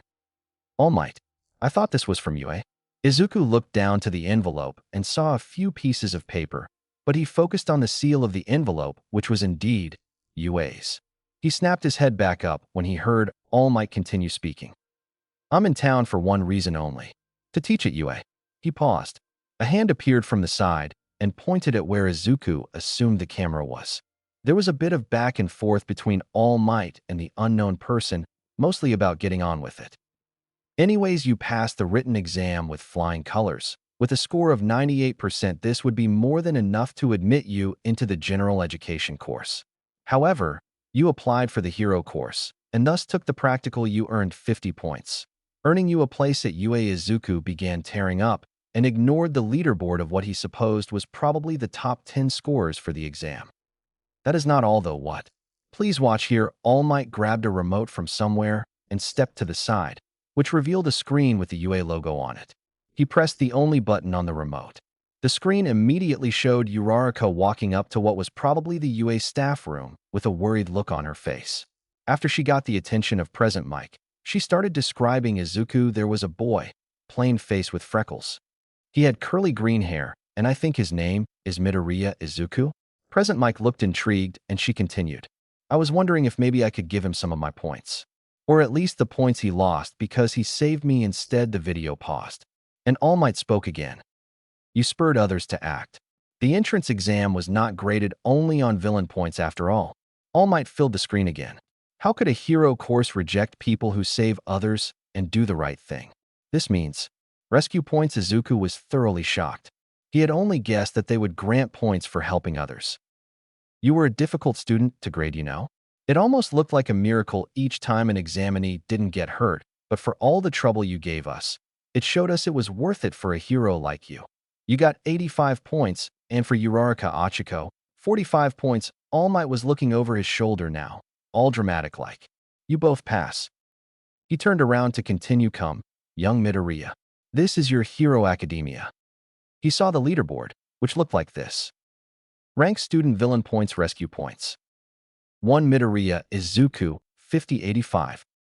2 Bakugo Katsuki, 70-80. 3 Kirishima Ijiro, 39-35. For Uraraka Achiko, 28-45. 5 Shiozaki Ibara, 36-32. 6 Kendo Itsuka, 25-40. 7 Ida Tinya, 52-9. 8 Tetsu 49-10.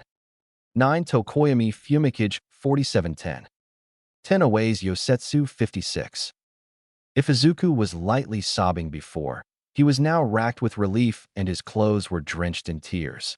Hearing his crying, his mother uncharacteristically barged into his room, ready to comfort her son.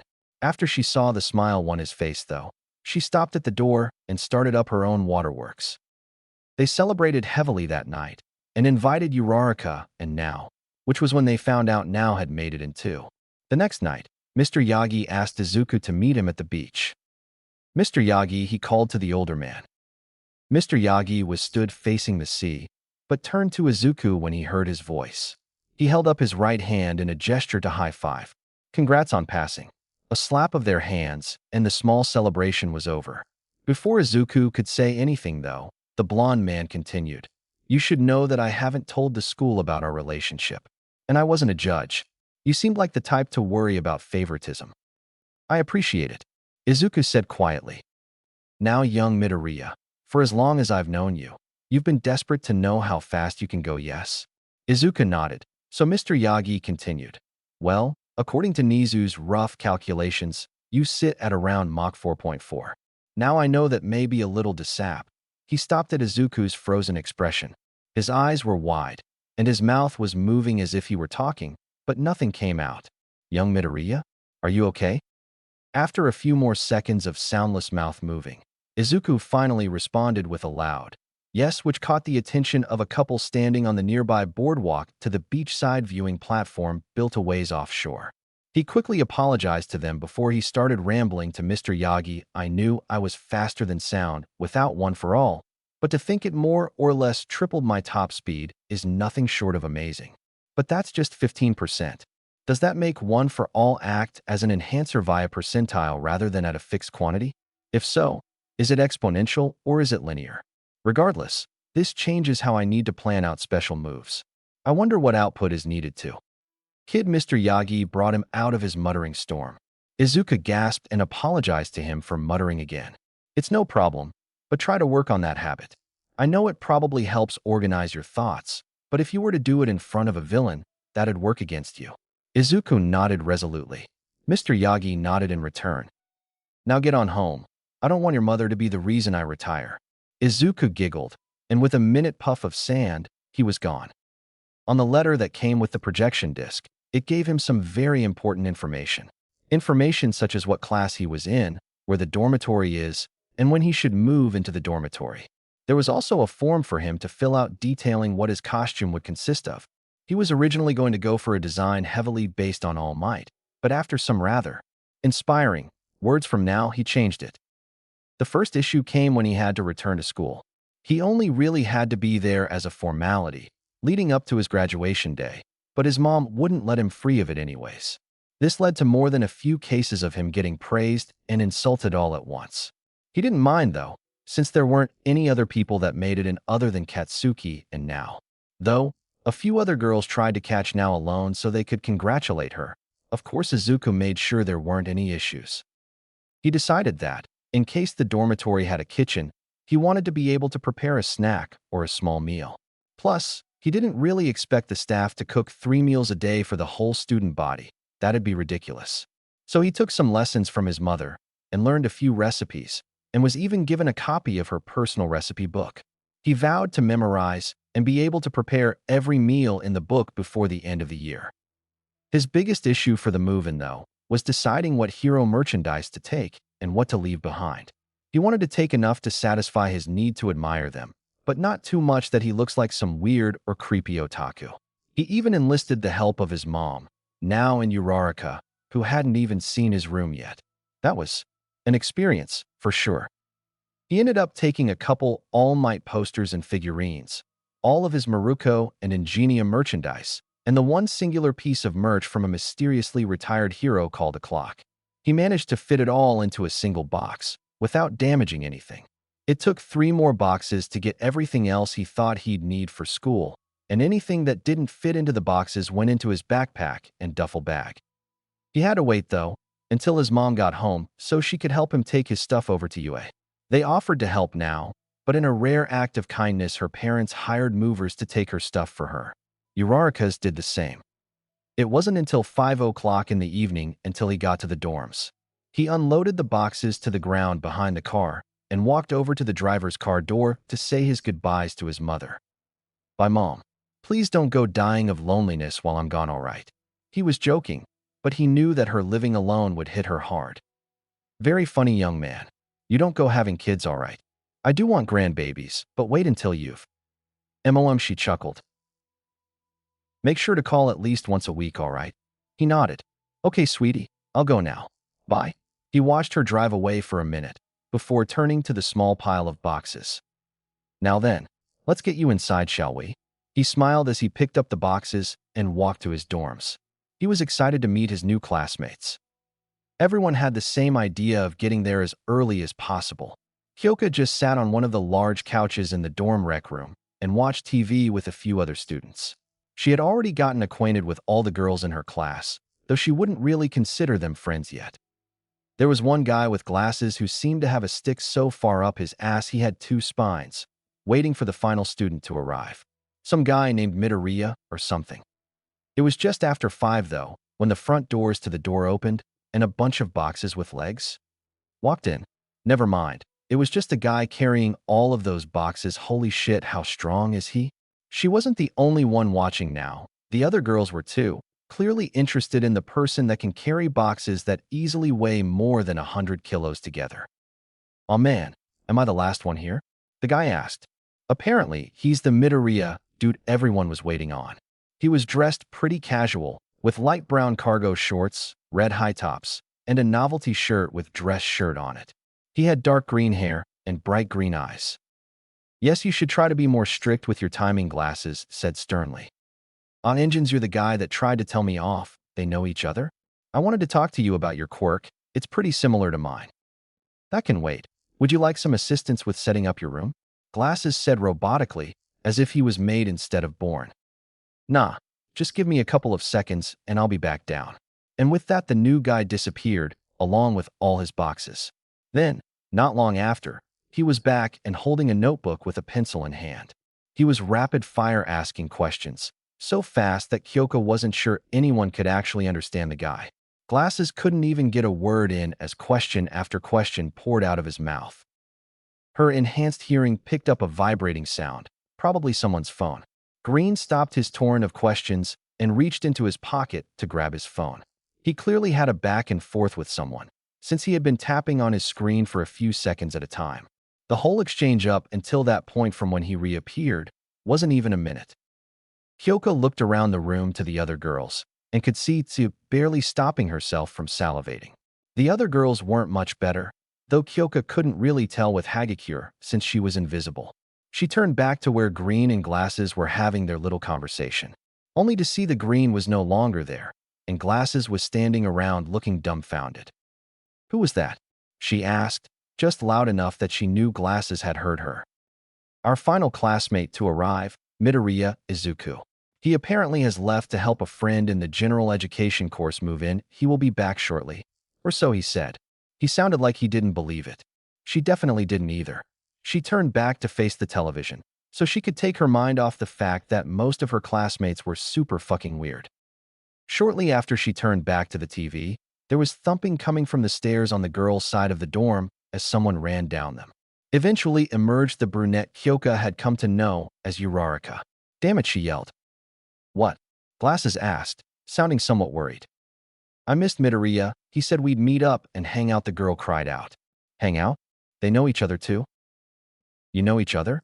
He sounded intrigued. "Yeah, I had dinner at his place after the exam course. He saved me. We became friends after that," she stated, sounding kind of proud. "What the hell? He left just a few seconds ago." "Oh, so he'll be back soon, then I'll wait here for him." Uraraka walked over to the nearest empty spot on the couch and plopped herself down. She eyed the door carefully, clearly looking out for when Midoriya came back. Though, she had to admit herself, she was interested in the guy considering he'd only been here for 2 minutes, if even that, and he'd already done some weird stuff. "Is that good enough?" Izuku asked, exasperated at all the furniture moving now and her dorm mates were making him do. "I get the feeling they have ulterior motives, but I can't even think of anything they could get out of this. Other than a new look to their living room, of course." In the end, the guys in the dorm chased him out, sounding all flustered. There was one guy, though, with lilac-colored hair, who seemed to look at him with utter hatred. Izuku had no clue what that guy's problem was, but he made a mental note to ask Now about him later. The last thing he saw was all the girls, including Now, giggling as they watched him walk out of the building. He stopped right outside the doors to catch his breath.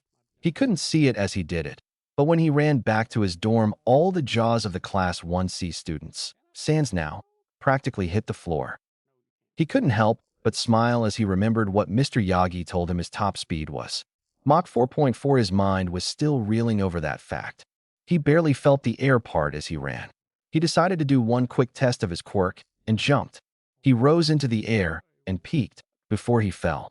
It didn't seem any different to if he jumped from normal, but the thing was, he was doing it at super speed, which meant he had more emitter abilities than he thought. Could I classify all the recorded effects under inertia? No, not the gravity. Is that maybe minor gravity manipulation? What would happen if Uraraka used her quirk on me then? I have to test this as soon as possible. Before he had realized, though, he was back at the dorm. Not even 1 minute after he'd set up his room, Xenotation Spot asked a guy about his quirk without giving him the chance to answer. Xenotation Spot moved the furniture in the Class 1C dorm around at the girl's request. Xenotation Spot pissed of one particular guy in Class 1C without actually doing anything to him. Xenotation Spot gotten kicked out of the Class 1C dorm by the boys for a reason unknown. Xenotation Spot found out his quirk has more capabilities than he first thought. Overall, his evening so far had been quite packed. His favorite part, though, would be finding out everyone in his class's quirks. When he first walked in, he saw engines from the entrance exam. Then he saw a girl with cool as earlobes. He really wanted to talk to her about the logistics of her quirk. He walked through the doors and clearly wasn't paying attention because he was caught off guard when something small slammed into him. He stumbled slightly before he looked down and saw the back of Uraraka's head. "Hey Uraraka, you met everyone else yet? Any cool quirks?" She looked up from where she was burying her face in his gut and pouted. "You didn't ask me how I was. What sort of a friend are you?" She asked rhetorically in fake indignation before she smiled. "I've only met the girls and Ida over there.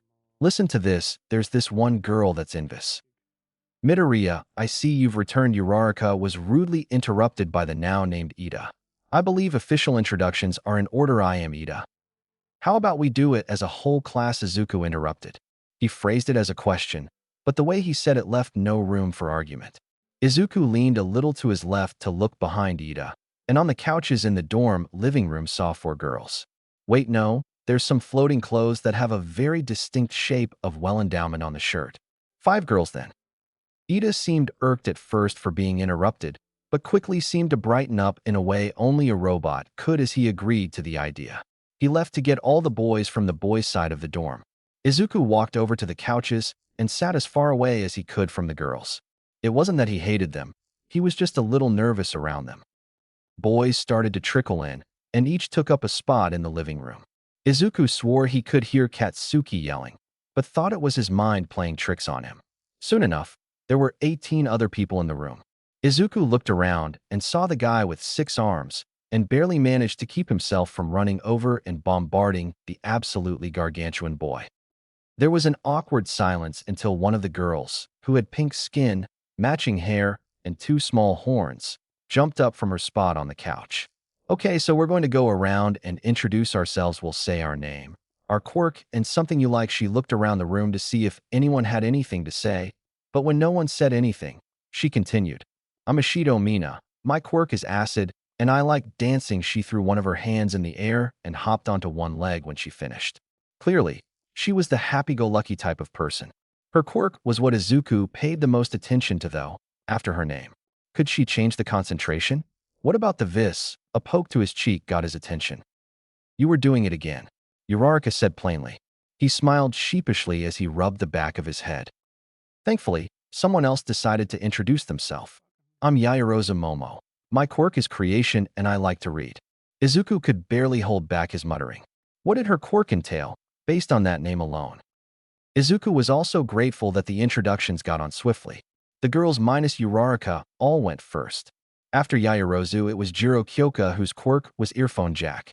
The girls seemed to be trying to act cool, but Izuku heard the nervousness in her voice. Her quirk was super interesting to Izuku though, since it was still weird that technology managed to find its way into the human genome. Hagakure Toru, who was invisible. She was extremely expressive, using her body to show her emotions. It was probably because people couldn't see her face. And finally Azuitsu, whose quirk was frog. She seemed very calm, and said she always spoke her mind. She also said to call her Tsu, which seemed very much like her. Next went the guys. Shoji Mizo was the guy who had 6 arms, and he called it dupli arms, which meant there was more to it. Izuku didn't notice it until it went away, but Shoji had transformed one of his hands into a mouth to speak. Kaminari Denki was kind of an airhead, but his quirk electrification made up for it a bit. Shiro Hanta was plain, but he had odd-shaped elbows, which was apparently because of his quirk, tape. Mineta Minoru was the one Izuku hated the most, because the guy kept giving the girls dirty looks, and not even his quirk pop-off could make up for it. Kota Koji was bulky, but ultimately seemed shy, and his quirk on Ni voice definitely caught Izuku's interest, like all command-type quirks did. Ojiro Mashireo almost seemed more invisible than Hagakure, since a bird-headed boy almost talked over him. Ojiro's quirk was pretty obvious though, being a rather muscular-looking tail. Izuku's avian-headed classmate from before introduced himself as Tokoyami Fumikage and didn't really give a name for his quirk, instead saying a demon of darkness lived within him. Ida Tenya, the guy with engines in his legs, was very robotic and a pain. His only redeeming quality was his quirk, as far as Izuku was concerned. Kirishima Ijiro had fiery red hair and a personality to match. He seemed sort of disappointed when he said his quirk, hardening, like he didn't like it, despite the fact it was one of the more versatile quirks Izuku had seen in the past.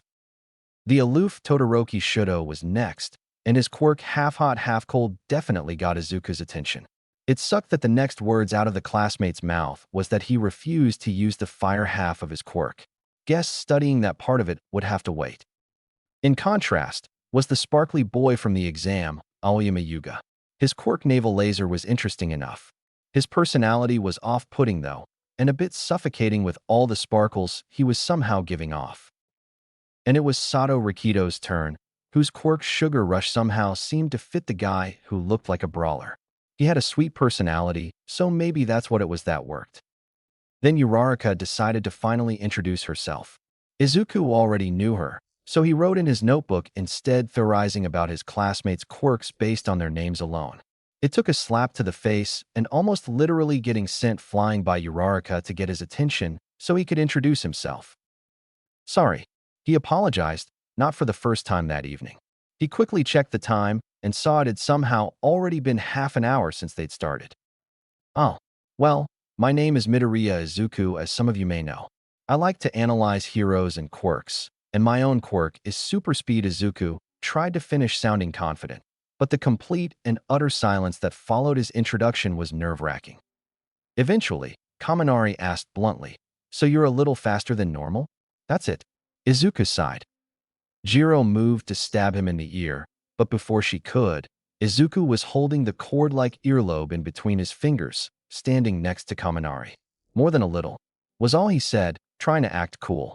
Kaminari jumped away from him and into Zero.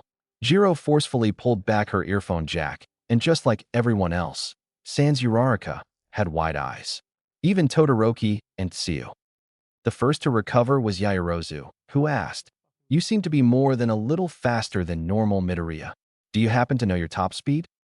Izuku was thoroughly red in the face with embarrassment from putting himself in the spotlight. "Oh well, my trainer tested it a little while ago, and he said it was a little over Mach 4. He spoke softly, not wanting the attention to stay on him. There was a collective gasp at that revelation, including from Uraraka, who he had yet to tell his top speed to, along with Now. He looked around, and there were many looks of astonishment, but also a few of confusion. Again, the first person to speak was Yaoyorozu. "What are the logistics behind that? You'd leave a lot of destruction behind yourself, wouldn't you?" "Yeah, but I obviously have some passive emitter abilities which work to ensure that doesn't happen. I even found out recently that I might have minor gravity manipulation, 'cause I fall faster when I go super speed." Yaoyorozu had a thoughtful expression. "Try not to think too hard about it. I don't think it makes sense either." He let out a defeated sigh. "Wait, does that mean I'll never hear you coming?" It was Jiro. He looked to her, and then thought about it. "Probably. Since I have super speed, I think even people who could see the future wouldn't be able to stop me. You need to try to get me to run into a wall, or trip me up, or completely obliterate me." And thinking about Aoyama's quirk, he gestured lazily to the boy. "Even if his laser shoots out light, at light speed, I'd still be able to defeat him easily. Quirks like his have a charge-up time, and he would still need to send the signal to activate his quirk. Then redirecting it would be much slower than I could move." He stopped when he realized he was rambling. "Sorry." He apologized. "Again." "What for?" "That was a very good analysis," Midoriya Ida said. "Really? Most people call it creepy." "How so?" "I believe it is important to have that sort of skill, even if it does put you at risk of leaking information to villains nearby," Yaoyorozu said encouragingly. "Trust me, I'm working on it." He sighed again, but before anyone else could say anything, he perked up and asked, "Do we have a kitchen?" "Yes, we do," Ida thankfully supplied. A true gentleman, even if it wasn't his intention. "Then I'm going to cook something. Anyone want anything?" He looked around the room, and immediately everyone brightened up, despite the already bright look some of them had. Izuku saw a very busy time ahead of himself. A few of classmates offered help, but he declined, wanting to show off a bit. They all went to bed at a reasonable time, and Izuku had completely skipped over the fact there was still an unknown member in their class. But that didn't really matter, since he had a whole weekend still before the first day, and he really wanted to get some analysis done for his classmates' quirks. He was so excited. Chapter 7. Stepping into a Hero's Future.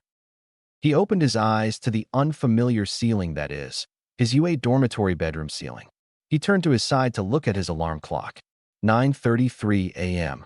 Still kind of early for a Saturday, but he didn't think he'd be able to go back to sleep, so he got up and made sure he was wearing somewhat presentable clothing. He walked out of his room quietly, not for any particular reason. He shut his door and made his way to the stairs. He walked down cautiously, still being sort of half asleep. He was abruptly thrust into full consciousness, though, when a lovely aroma met his nostrils. He raced his way down the rest of the stairs and into the kitchen, and found Sato making pancakes. "Whoa, I didn't know you could cook," was all he said as he approached the counter behind the taller student. "Oh yeah, it helps with my quirk sort of," was all he said before going silent. "That reminds me, what does your quirk do?"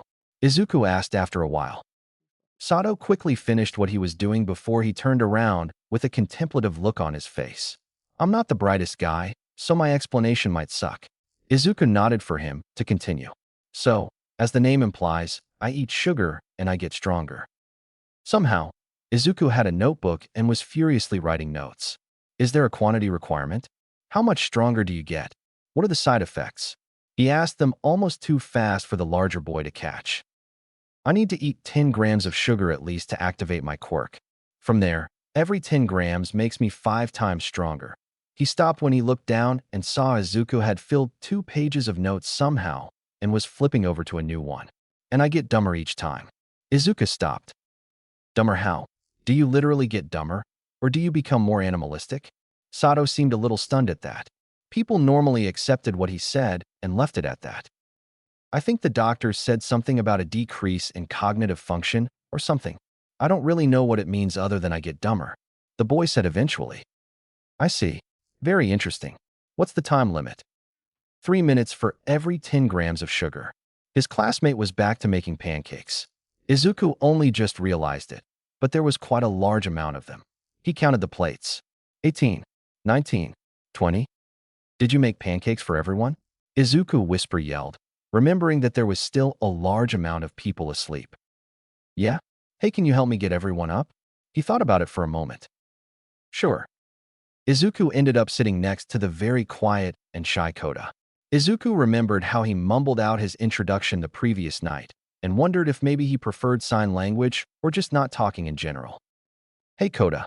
The boy jumped in surprise, as if he wasn't expecting Izuku to talk to him. He didn't say anything and just turned to look at Izuku. He had an unsure look on his face. Do you know sign language? A nod. Do you have a book on sign language I could borrow? Another nod. Izuku was about to ask another question, but the bulky boy was out of his seat and running to his room before he could. He received a few pointed looks from his classmates for scaring off Koda, but it wasn't like that was Izuku's intention. When Koda came back a minute later, it was with a book in his hands, and he was slightly out of breath, as if he had run the whole way there and back. The boy spotted Izuku still sitting at the counter, eating pancakes, and walked over. Once he was close enough, he bowed his head a little and sort of thrust the book at Izuku. He grabbed the book and gave a small thanks before he decided to give it a quick read. He was quite intrigued with the language, and reading the book, it made him upset he hadn't bothered to learn it earlier. It took him some time, but once he was finished he closed it and handed it back, much to the surprise of Koda and their classmates. Thank you. I've memorized everything. I should be able to understand you, though I don't think I can quite do it myself yet. Izuku smiled. He received a curt nod and a small smile in return. He looked to his classmates who were still staring at him, presumably in awe. Did I say something weird? Midoriya, are you sure you managed to read all of that? If so, then you have made an endeavor that will leave you unmatched, for you finished it in under 5 minutes. Tokoyami said, the disbelief in his voice on par with his strange, but slightly endearing, personality and speech patterns. Really? Wow. I guess I need to up my game then. Though, I really want to talk with Koda, and yes/no questions don't exactly work so well. They seemed to get what he was saying, but still couldn't get over the sheer speed his quirk granted him apparently. Koda sat back down, placing the book next to his mostly empty plate of food. So what did you want to talk about? He asked. I was wondering if you could tell me about your quirk. I assumed it's a command/control type, but I'd like to hear it from you. Izuku watched as Koda moved his hands around, signing to Izuku everything he knew about his quirk. Izuku magically had his notebook and a pencil in his hands and was writing furiously as he watched Koda talk. Izuku interjected every now and again for clarification, which Koda was happy to do. He seemed glad that someone was willing to talk to him despite his preferred method of communication. Once they were done, Izuku was thoroughly satisfied with his work. He looked around the room and realized that a significant amount of time must have passed because it was just the two of them in the kitchen and everyone was either in their rooms or in the living room playing video games. They each excused themselves and went to their rooms. Izuku made sure to look up material on sign language so he could practice it, because memory could only serve you so well. He also organized his notes that he received from Sato and Koda, so that later he could do some theorizing and potential exercises to improve themselves and their quirks. He was ecstatic and made it his goal to get everyone's quirks done by the end of the day. Izuku had a blast studying the rest of his male classmates' quirks for the rest of the day. He had at least one page of knowns for each quirk and was going to go through each at a later time so he could theorize and plan possible improvements and the like. He really felt at home with people who didn't mind his questions. It turns out Shuji could replicate any body part, and each replicated one would have enhanced sense. He could also replicate the pods, as he called them, that allowed the replication, which basically allowed for extension of his limbs. That was all he had managed to get, but Izuku felt like there was more his class wasn't telling him. Probably wants to make sure he still has some tricks up his sleeve or something. The rest of his classmates were not so closed off, with the exception of Tokoyami. Each of them gave Izuku the ins and outs of their quirks, including their limits, drawbacks, everything they knew they told him. It was quite interesting. Though he couldn't get Todoroki to talk, which sucked, but Izuku was determined to know as much as possible about everyone's quirks. By the time he had finished, it was late afternoon, and he decided to relax. He was sitting in the living room watching television with several of his classmates, but strangely the usual energetic girls that spent most of their time there were nowhere to be seen. Not like it mattered anyways. He was about to get up to make dinner when the girls walked in. All of them. They had a strange aura to them, one that Izuku couldn't identify. He was suspicious. "Hey boys," Ashido yelled, catching the attention of those present. With hums of curiosity, the boys stopped talking and turned to face their most energetic female classmates so far. "What is it, Ashido?" asked Kaminari. "Us girls were talking, and we were thinking, how about we have a dorm room showcase?" She finished excitedly. "I'll pass. I've already seen the guys' rooms," Izuku said quickly. Ashido's response was to pout, which was, admittedly, adorable. "Can we at least see your room first then? And what about the girls' rooms?" asked Mineta, who seemed to have something against Izuku. "Sure." He got up and walked to his room. As he put his hand on the doorknob, he gave a warning. "Heads up, I'm a bit of a hero nerd. This warning is more for you than me, but just thought I'd let you know." They all had confused faces, but seemed to accept it nonetheless. He opened the door to reveal his room, and there was complete silence as his classmates walked in. Several minutes passed as they inspected his belongings, thankfully not looking through his closet or anywhere that contained more private items. Ashido was the one to break the silence. "It really is a hero otaku room," which received many hums of agreement from his classmates.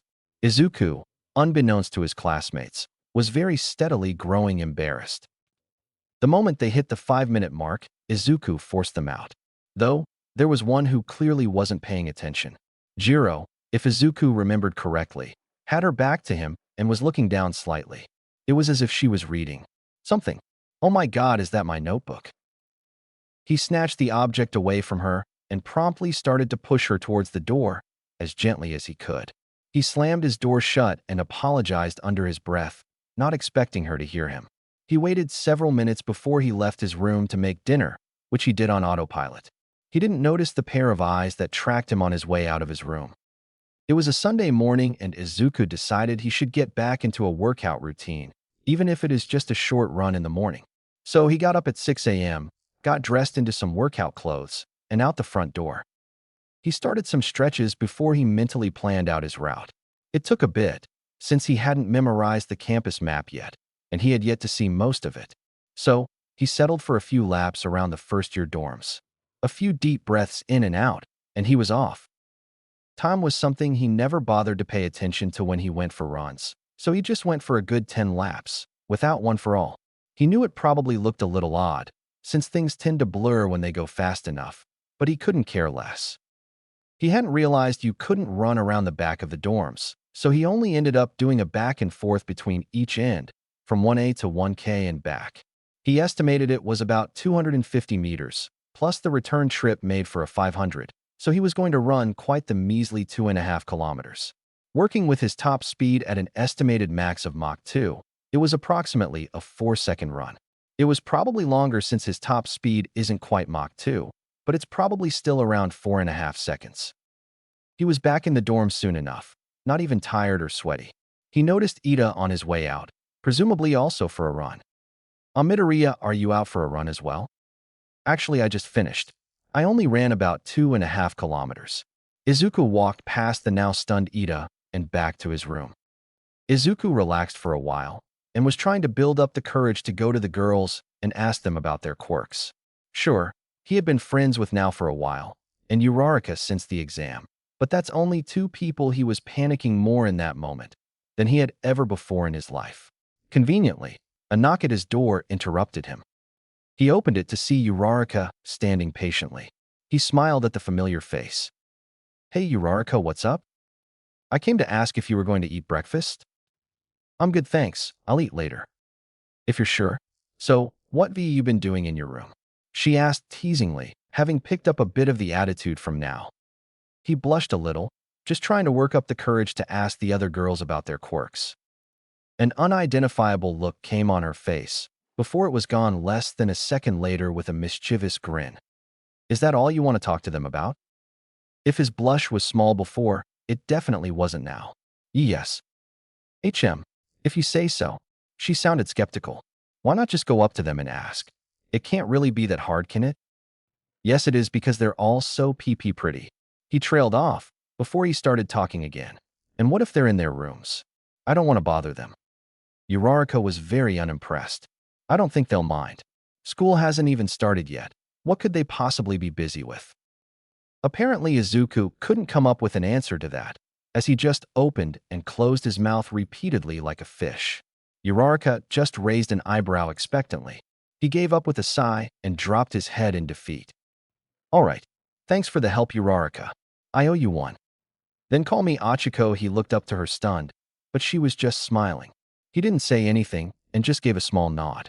She seemed to accept that as an answer and just walked away, with a small skip in her steps. Guess I should get on with it, huh? On his trip to the girls' side of the dorms, he stopped in the living room to check if any of them were in there, and lucky enough, there were two. Ashido and Hagakure. Those two were practically stuck at the hip, and it was probably because of their shared energeticness. Hey, Ashido. Damn, my nerves are getting to me already. Yeah, Midori? Midori? Yeah, don't you like it? I guess it's fine. Moving on, I wanted to know if I could ask you some questions about your quirk. Sure, what do you want to know? You said your quirk was acid, right? A nod and a hum of approval.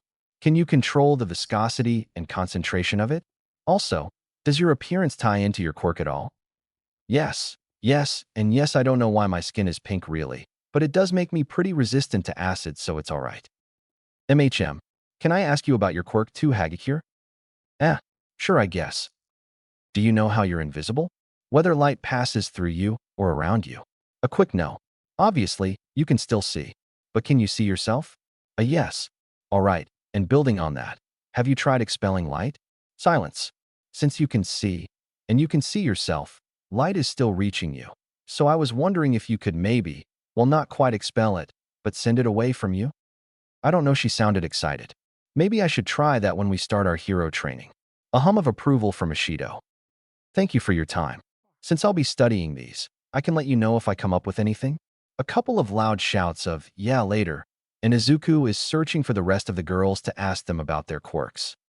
It was quite a nerve-wracking endeavor, since he was still pretty nervous around girls.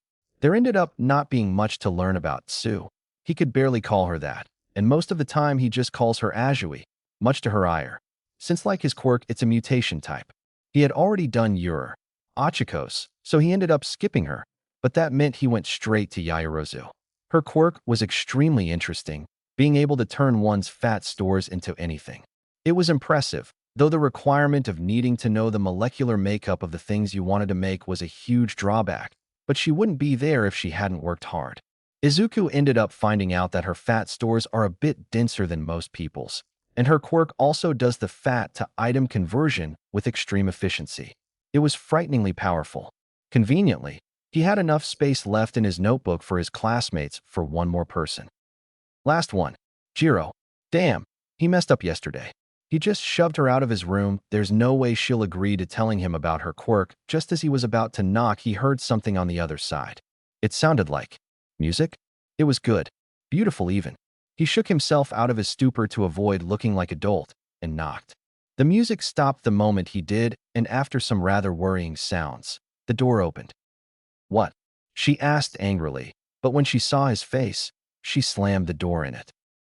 Okay, Discouraged, Izuku turned to walk away, but was stopped when the door opened again. Sorry, I was surprised. What do you want?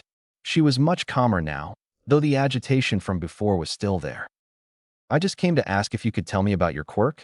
I just really like documenting quirks, and ones like yours, centered around human technology, always interest me the most. I understand if you. Okay. I thought so. Wait, what? Sure. I can tell you about my quirk if you want. It's not like anything super personal or something. Izuku swore he heard her say something else under her breath, but didn't pay it much attention. All right then, so are your earphone jacks extendable? If so, how far can they extend? Can you control whether you input and output sound through them? What's their penetrating power? Are they completely prehensile, or is that something you're working on? Do you have regular enhanced hearing? Can they provide enhanced hearing? Whoa dude, one question at a time. She put her hands up defensively. Sorry. He rubbed the back of his head, and unknowingly, the short sleeves of his shirt revealed his biceps which flexed with the motion. Thus, he was confused when Jiro had a strange look on her face, which he couldn't identify. You look weird standing out there. Here, she stepped to the side as she opened her door wider to let him in. Once he was inside, he got a good look at the rather extensive music-based decor of the room. It was sort of endearing, considering the mostly aloof appearance the girl had kept up since they'd met, which admittedly wasn't that long ago. All right. I also wanted to apologize for yesterday. I just shoved you out of my room. He stared down at the floor in embarrassment. Nah, I get it. You probably didn't want anyone reading those books without asking. Now, didn't you want to know about my quirk? She walked over to her bed and dropped down onto it, positioning herself comfortably. Right, so, on Friday, you went to stab Kaminari. I noticed that your earphone jacks got longer. Is there a maximum range to it? 6 meters. How strong are they? If you mean how much I can lift, probably not that much. I haven't tested that. Scribbles. How much penetrative power do you have? I cracked the robots from the entrance exam a little, but I can definitely stab them into concrete. How prehensile are they? I can throw darts with them. Do you have enhanced hearing? A little. I presume you can plug your jacks into devices, but is there an output? If so, can you utilize this at all? Yeah, my heartbeat gets sent out if I want. I have a part of my hero costume, which is a pair of speakers, and they amp it up to weaponize it. Izuku nodded as he scribbled it. I can also use it to get info and stuff when I plug them into walls. That's so cool. You'd be the perfect hero for ranged reconnaissance. It'd also be super difficult to sneak up on you, man. Everyone else has such amazing quirks. I'm jealous. Dude. What? Her tone did not portray her words as a question, but as a statement. What? You literally run faster than sound, and I have the cool quirk? You could beat everyone in the class before any of us even had time to breathe. Well, yeah, but I still have to run into a building to get info, which is risky, and my combat options are limited to physical contact, which can work against me when the enemy has a quirk like Kirishima's hardening, and it leaves me in their range too. Dude, those points are all moot. They mean literally nothing with how fast you can go. I bet you can even run on water and up walls. Well, I haven't tested running on water, but I can run up walls. See, not so useless. You have no reason to be jealous of me or anyone else. If anything, we should be jealous of you. What? No, no, no, no, your quirks are perfect. You literally learned sign language in less than a second just yesterday morning. There's literally nothing you can't do. Well, I can't learn to speak languages like that, since I have to hear them said, then practice them by saying them, which doesn't work at super speeds. It also means I can't learn instruments. Okay, I guess you have a point. But that last one isn't so hard to work around. Just get someone to teach you or something. Izuku took a look around her room and saw the wide variety of instruments around several guitars. He didn't know the differences of a drum kit and a keyboard. How about you? No way. Well, you have all these instruments, so you've got to know how to play them at least, right? At least a little. Oh well, I guess. If you don't want to, I won't force you. Thanks for telling me about your quirk. I'll go now. Izuku turned and walked to the door. Just as he got there, though, Jiro stopped him. I don't think I'm that good, but if you'd like, I guess I could teach you how to play guitar. Or something. He instantly brightened up and had one of the brightest smiles he's ever had on his face. "All right, are Fridays okay?" She nodded while she poked the ends of her jacks together, out of embarrassment likely. Not that he knew that. He left and made his way to his room, happy about everything he had achieved throughout the day. Having learned from his run the previous morning, Izuku tripled his distance. It was once again a short run, but it was sort of difficult to plan them. He sort of wished he had someone to run with, which of course he could ask Ida, but then he'd be going much slower than he could. Regardless, he finished and got into his uniform before he was back in the dorm kitchen preparing breakfast for everyone, including the mystery student of his class he has yet to meet somehow. He finished his own breakfast and finished preparing for classes that day, and with Achiko at his side, made his way to class. They had made it to class soon after Ida, who was vehemently lecturing everyone on punctuality. There were 10 minutes to the start of class when most of everyone was in their seats, waiting mostly in silence. The door opened, and in came the final student of 1A, Bakugo fucking Katsuki. The universe seemed to have something against Izuku, because there would otherwise be no way he would be in the same class as Katsuki. "What the fuck are you doing here, Deku?" Of course he singles me out of everyone in the class. "I'm a student of UA. You knew that already, didn't you?" That was apparently the wrong thing to say, because he started making explosions in his palms as he angrily walked towards Izuku from the door. Thankfully, he was stopped when a very tired, very angry voice stopped him. "If you're here to beat up your fellow classmates, you can leave now." The class stopped and looked to the still open door to see a yellow caterpillar on the floor. Immediately after, though, it rolled over to reveal the face of a very tired, long-haired hobo-esque man. A zipping sound and a soft grunt of effort later, and the caterpillar has been revealed to be a regular hobo-looking man in a black shirt and matching pants, topped off with a very large-looking gray scarf. "I'm Aizawa Shoyuta, your homeroom teacher." "Homeroom teacher?" He reached into his, now revealed to be, sleeping bag and pulled out a UA gym uniform.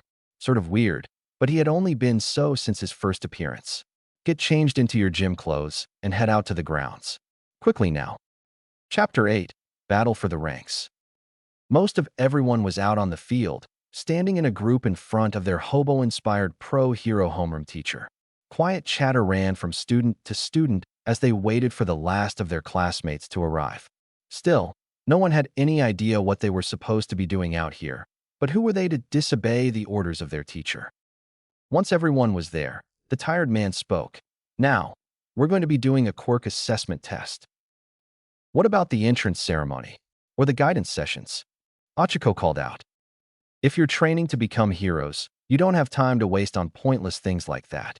He turned and walked to what looked like a throwing pitch, the kind used for physical assessment tests from middle school. He turned his head around to give the students a rather intimidating sidelong look as he continued.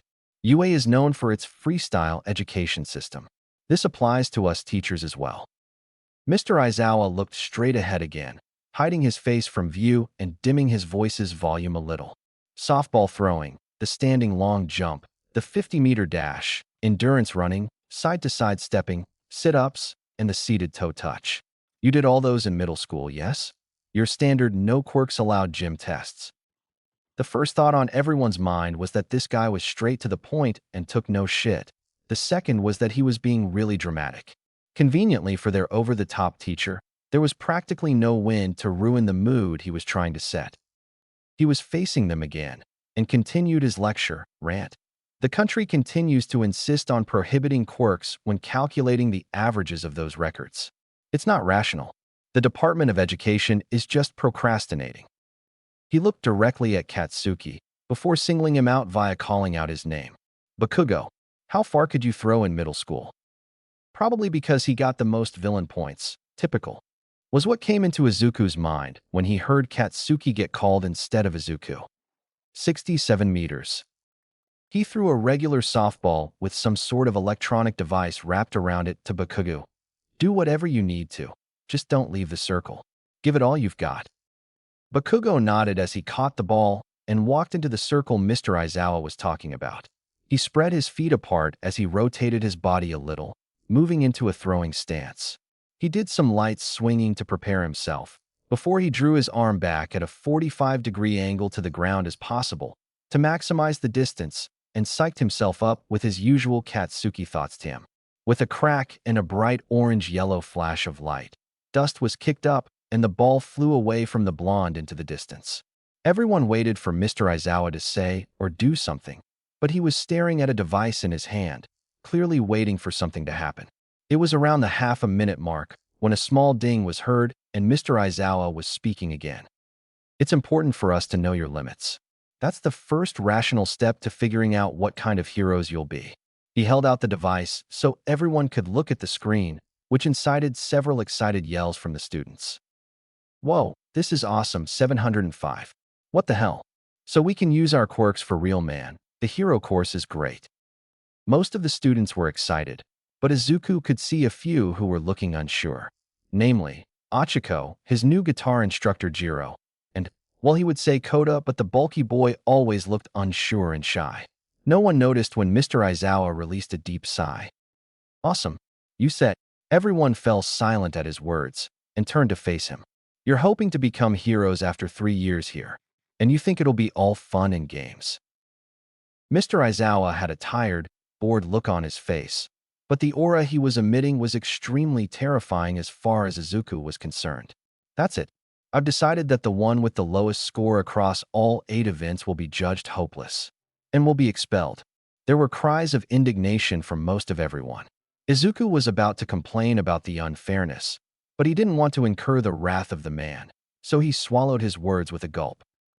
The man used a hand to push the hair out of his face and revealed a creepy smile, which only amplified the fear factor of the man. Welcome. This is the hero course at UA High. It was a welcome, but it felt anything but. Apparently, Achiko didn't share his apprehensions for pissing off the man because she immediately called him out on the unfairness of it all. The last scorer will be expelled? It's only the first day, I mean. Even if it weren't, that's totally unfair. The intimidating aura was gone from the man, and he was back to just being tired. Natural disasters, highway pileups, rampaging villains. Calamity is always right around the corner. I'd say Japan is full of unfair things. Heroes are the ones who correct all that unfairness. If you were hoping to spend your evenings hanging out at Mickey D's, I'm not sorry to tell you that for the next 3 years, UA will run you through the ringer. He raised a hand and stuck out a finger, swinging it back and forth in a come-at-me gesture. That's plus ultra. Use your strength to overcome it all. So bring it. Now it's for real. Everyone had determined looks on their faces, ready to prove that they belonged and had truly earned their spots in the hero course. First of the events, despite the fact they were already at the ball pitch, was the 50-meter dash. First up was the other speedster in the class, Ida, versus the friendliest amphibian you'll meet, Tsu. Ida was quite impressive, with his 3.04 seconds, but Izuku was sure he could at least be a whole 3 seconds faster. Tsu was no slouch either, having got 5.58 seconds by hopping from start to finish. He didn't pay too much attention to the times for the rest of them, but more to the level of creativity everyone had when they applied their quirks to the event, like how Ojiro used his tail to launch himself several meters at a time, similar to Tsu's hopping. How Achiko made her clothes lighter to make her load easier to carry.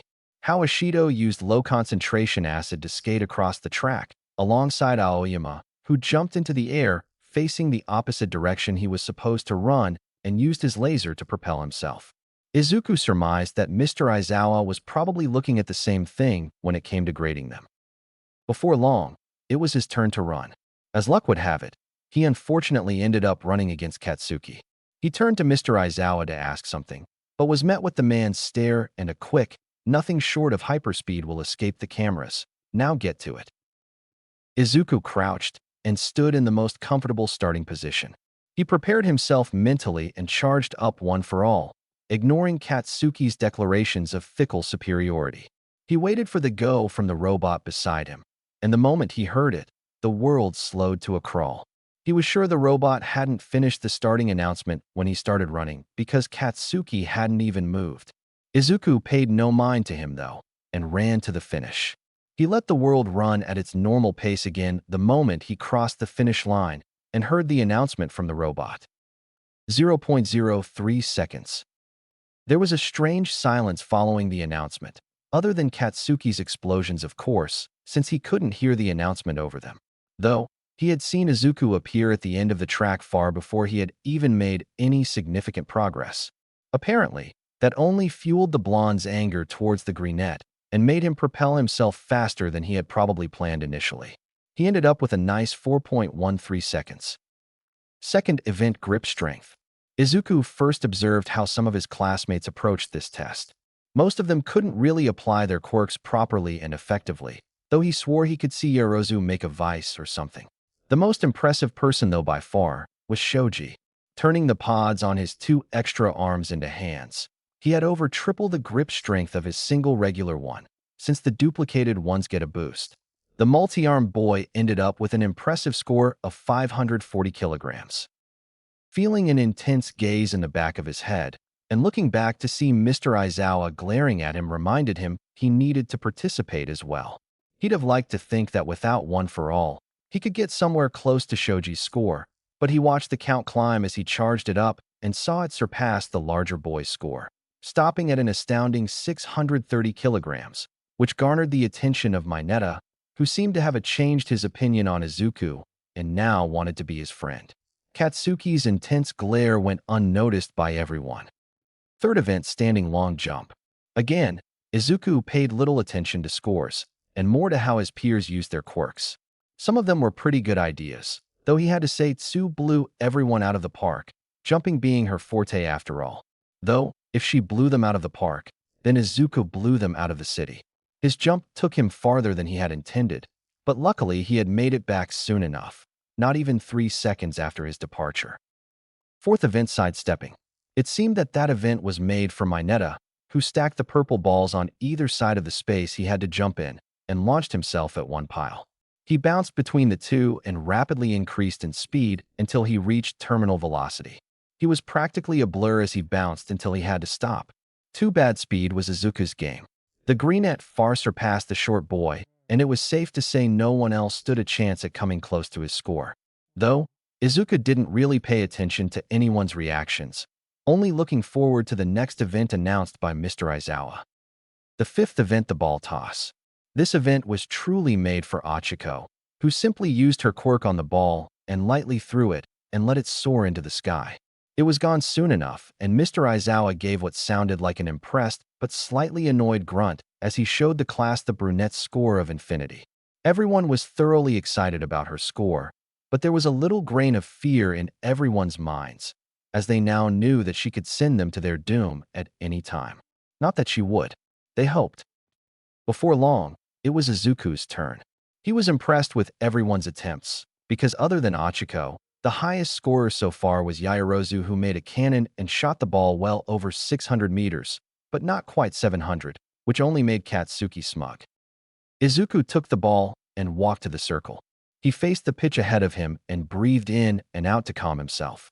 He moved into a throwing position and cocked his arm back as he charged up one for all, feeling the usual weight of its power settle in and make its home in his limbs. He swung with all his might and watched in slow motion as the ball soared, and watched the air vibrate as it broke the sound barrier and kicked up dust. He let the normal time flow return and looked to his teacher for his score, to see the man with a hand in front of his face to presumably protect it from the dust. Must have sensitive eyes, though I guess dust is a pain in everyone's eyes. A minute passed without anything from the device in the man's hand. It wasn't until shortly after the minute-and-a-half mark that a little ding came and Mr. Aizawa finally revealed the distance. No one made a sound for several seconds, including Katsuki, who was known to never shut up when Izuku showed him up. Izuku couldn't believe his score. How the hell did he manage to throw at almost 46 kilometers? Suddenly, everyone erupted into cheers and hollers of excitement. Izuku only chuckled in shock as he failed to come up with a response. He walked back to the crowd in silent joy and was greeted by a smiling Achiko, Jiro, and even Koda. Izuku hadn't really thought he had made much of an impression on his new classmates, but apparently learning sign language just to communicate with someone did that. He was glad, though. Izuku stopped paying much attention to the rest of the events, though he noticed that by the time they were told to stop the sit-ups, he was the only one still going. He was beaten out on the seated toe touch by Tsu and Ishido. Not that he expected to do too well in that event. The event that he knew he would excel in most, though, was the eighth and final event, the endurance run. Everyone was standing at the start line, Izuku at the front, so he didn't get slowed down by bodies. His plan was to basically run alongside whoever was supposed to be first, other than himself, of course. First, it was Ida. The blue-haired boy seemed busy trying to keep a consistent pace, so Izuku didn't bother trying to hold a conversation. Eventually, however, Yaoyorozu caught up, on a bicycle, something she must have somehow constructed as she ran. Not that she really could go as long as Izuku. As his classmates dropped off one by one, Izuku decided it was high time he finished and started running as fast as he could. He got a few laps of the track in before he saw Mr. Aizawa's signal for him to stop. Everyone, well, most of everyone, took time to catch their breaths. Thankfully, Mr. Aizawa waited for them to do as such before he was talking to them all again. Moving along, it's time for the results. Your total scores simply reflect your performance in each of the events. Explaining the whole process would be a waste of time, so all you get are final rankings. The man pulled out the device again and pointed the screen upwards toward the sky. Also, I was lying about expelling someone. That was a rational deception meant to bring out the best in all of you. There were cries of indignation from everyone, except Izuku and Yaoyorozu. Though Izuku was only confused. Why make yourself so intimidating, then lie about something like that? Though, Izuku still hadn't checked his score. Overall, the scoreboard was as he expected. Midoriya Izuku. Yaoyorozu Momo. Todoroki Shudo. Bakugo Katsuki. Ida Tenya. Tokoyami Fumikichi. Shoji Mizo. Ojiro Mashireo. Kirishima Ijiro. Ashido Mina. Uraraka Achiko. Kota Koji. Sato Rikido. Azuitsu. Aoyama Yuga. Shiro Hanta. Kaminari Denki. Jiro Kyoka. Hagakure Toru. Mineta Minoru. Your documents about the curriculum and all that are back in the classroom. Give them a look. Katsuki was fucking pissed. First, Deku hides like a coward the whole fucking weekend. Then has the gall to try stand up to him? What a fucking shitstain. Then Deku goes and fucking beats him on all the tests, with power there was no way he should have had. But he did. He's always had it. The only reason he hadn't blown the bastard up yet was the damn voice in the back of his head, telling him that Deku's always been able to do that. Not that Katsuki would ever admit it, to anyone else or himself. He was stomping his way back to the dorms so he could relax. He needed to get his mind off the damn fucking Why the fuck does he have two girls hanging out with him? The fucking shitstain somehow managed to hypnotize two more bitches after Invisibitch to be his fucking groupies? Katsuki was barely holding himself back from blowing the greenette up right then and there. Fortunately, a distraction came in the form of a redhead, who Katsuki didn't bother learning the name of. He did notice, though, that the redhead had a weird-ass fucking hairstyle, so as far as he was concerned, he was called Shitty Hair. Bakugo weighed up. The blonde didn't even bother giving a grunt of acknowledgement. Bakugo bro, wait a sec. Katsuki turned his head just enough to see the other boy only a few meters away, but not long enough that the redhead could be sure he was right about what he saw. Shitty Hair ran until he was a little ahead of Katsuki and looked back. What are you gonna do when you get back to the dorm? Hair for Brains asked with a sharp-toothed grin. Get away from you, or you can save me the trouble and fuck off Shark Week. The redhead stopped in his tracks and murmured the nickname Katsuki had given him. Good. He could stay there until the end of eternity as far as Katsuki was concerned. Unfortunately for him, Shitty Hair was tougher than that, or just plain stupid. That statement was proven when the redhead was holding a one-sided conversation about the day's events, all the while trying to get Katsuki to open up a little. The blonde felt a little tickle in his heart, a feeling he couldn't really pin down. He fought away the smile that tried to creep its way onto his face and take over his signature scowl. Now was exhausted by the time she got back to her dorm room. The entrance ceremony was so long, most of the students had fallen asleep by the end and were woken up by the clapping of the ones left awake. And you can count on her not staying awake for over an hour and a half listening to some giant rat/bear thing talk. She got back to her room eventually, though. After some relaxing, she got changed into casual clothes and opened up the messaging up on her phone. Izuku, you. Where were you? I didn't see you at the ceremony. Izuku, my teacher is super weird. He made us do some tests. Izuku, he even threatened to expel us if we didn't do well. In the end, it was a rational deception. You. WTF? So no one got expelled? Why did he make the threat, then not even follow through? Izuku, I thought so too. He's so weird. And he dresses like a hobo well. As long as he doesn't do something like that again, then school should be fine. Now let the text sit there. She hadn't seen him since the day they moved in. She wanted to see him. You. Can I come over?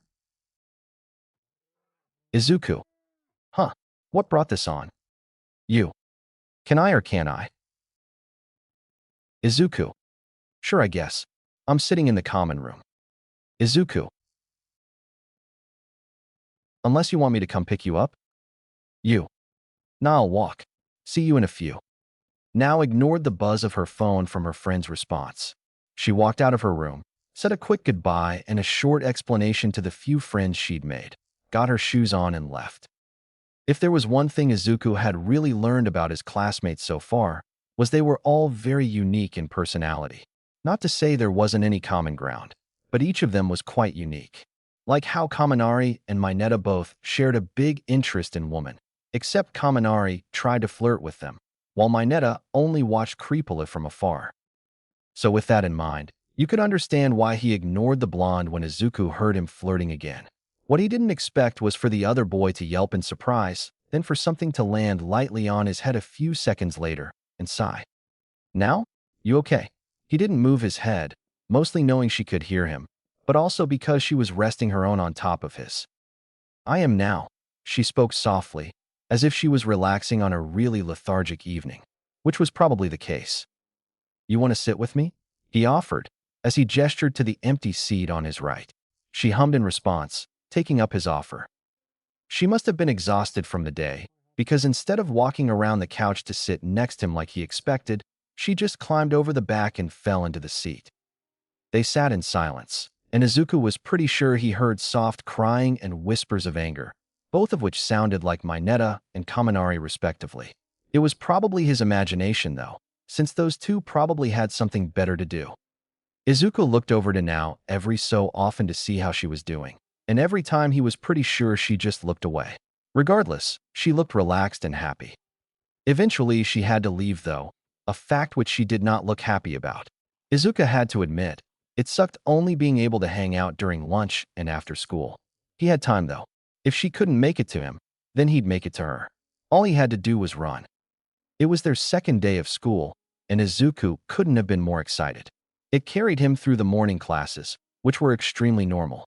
It was easy to tell that almost no one missed them, but of course there were a couple who didn't mind and even liked the lessons, including him. Then at lunch, Izuku sat with Achiko, Jiro, Nao and Ida.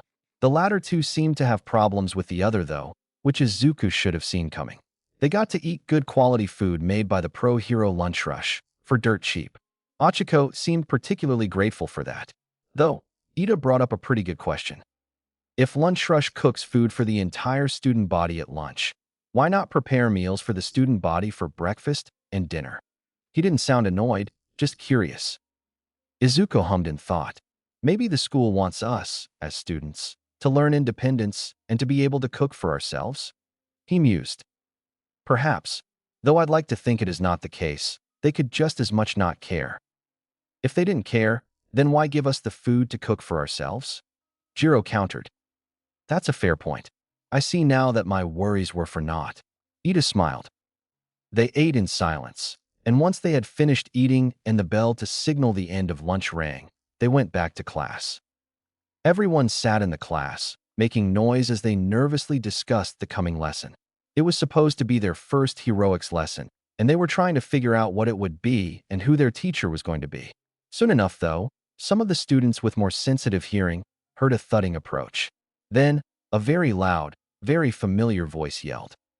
I am. The class held their collective breath in anticipation. As soon as they did, the door slammed open, and All Might was on the tips of his toes with his arms on each side of the door frame so he could lean in dramatically, coming through the door like a normal person. The class exploded with excitement as they admired the truly larger-than-life man. The man who was likely most of everyone's inspiration to become a hero. Exclamations were made about how amazing the lesson was probably going to be, about the number one hero's current attire, and more. The giant man strutted over to stand in front of the teacher's podium, extravagant as could be. Hero Basic Training, the class that'll put you through all sorts of special training to mold you into heroes, he explained joyfully. No time to dally around today, we will be doing this. He stuck his right arm behind his back for a split second, and he thrust it forward, presenting a card with battle on it. Battle training. Whispers of excitement ran rampant, but the pro hero in front of them was unfazed. And for that, you need these. He pulled a remote from somewhere behind him and pressed the single red button on it as he aimed it at the wall to his right. Said wall was apparently not a normal wall, as a hiss was heard and 4 panels came out to reveal racks with cases in them. Each one was numbered from 1 through to 20. Every single student could no longer hold in their excitement and expressed it openly. After you change, come out in ranking order 2 ground beta. With his loud voice, All Might managed to calm down the class and give them their first task of the lesson. He was answered with a resounding yes sir from the students all at once. Each and every one of them was looking forward to the lesson to follow.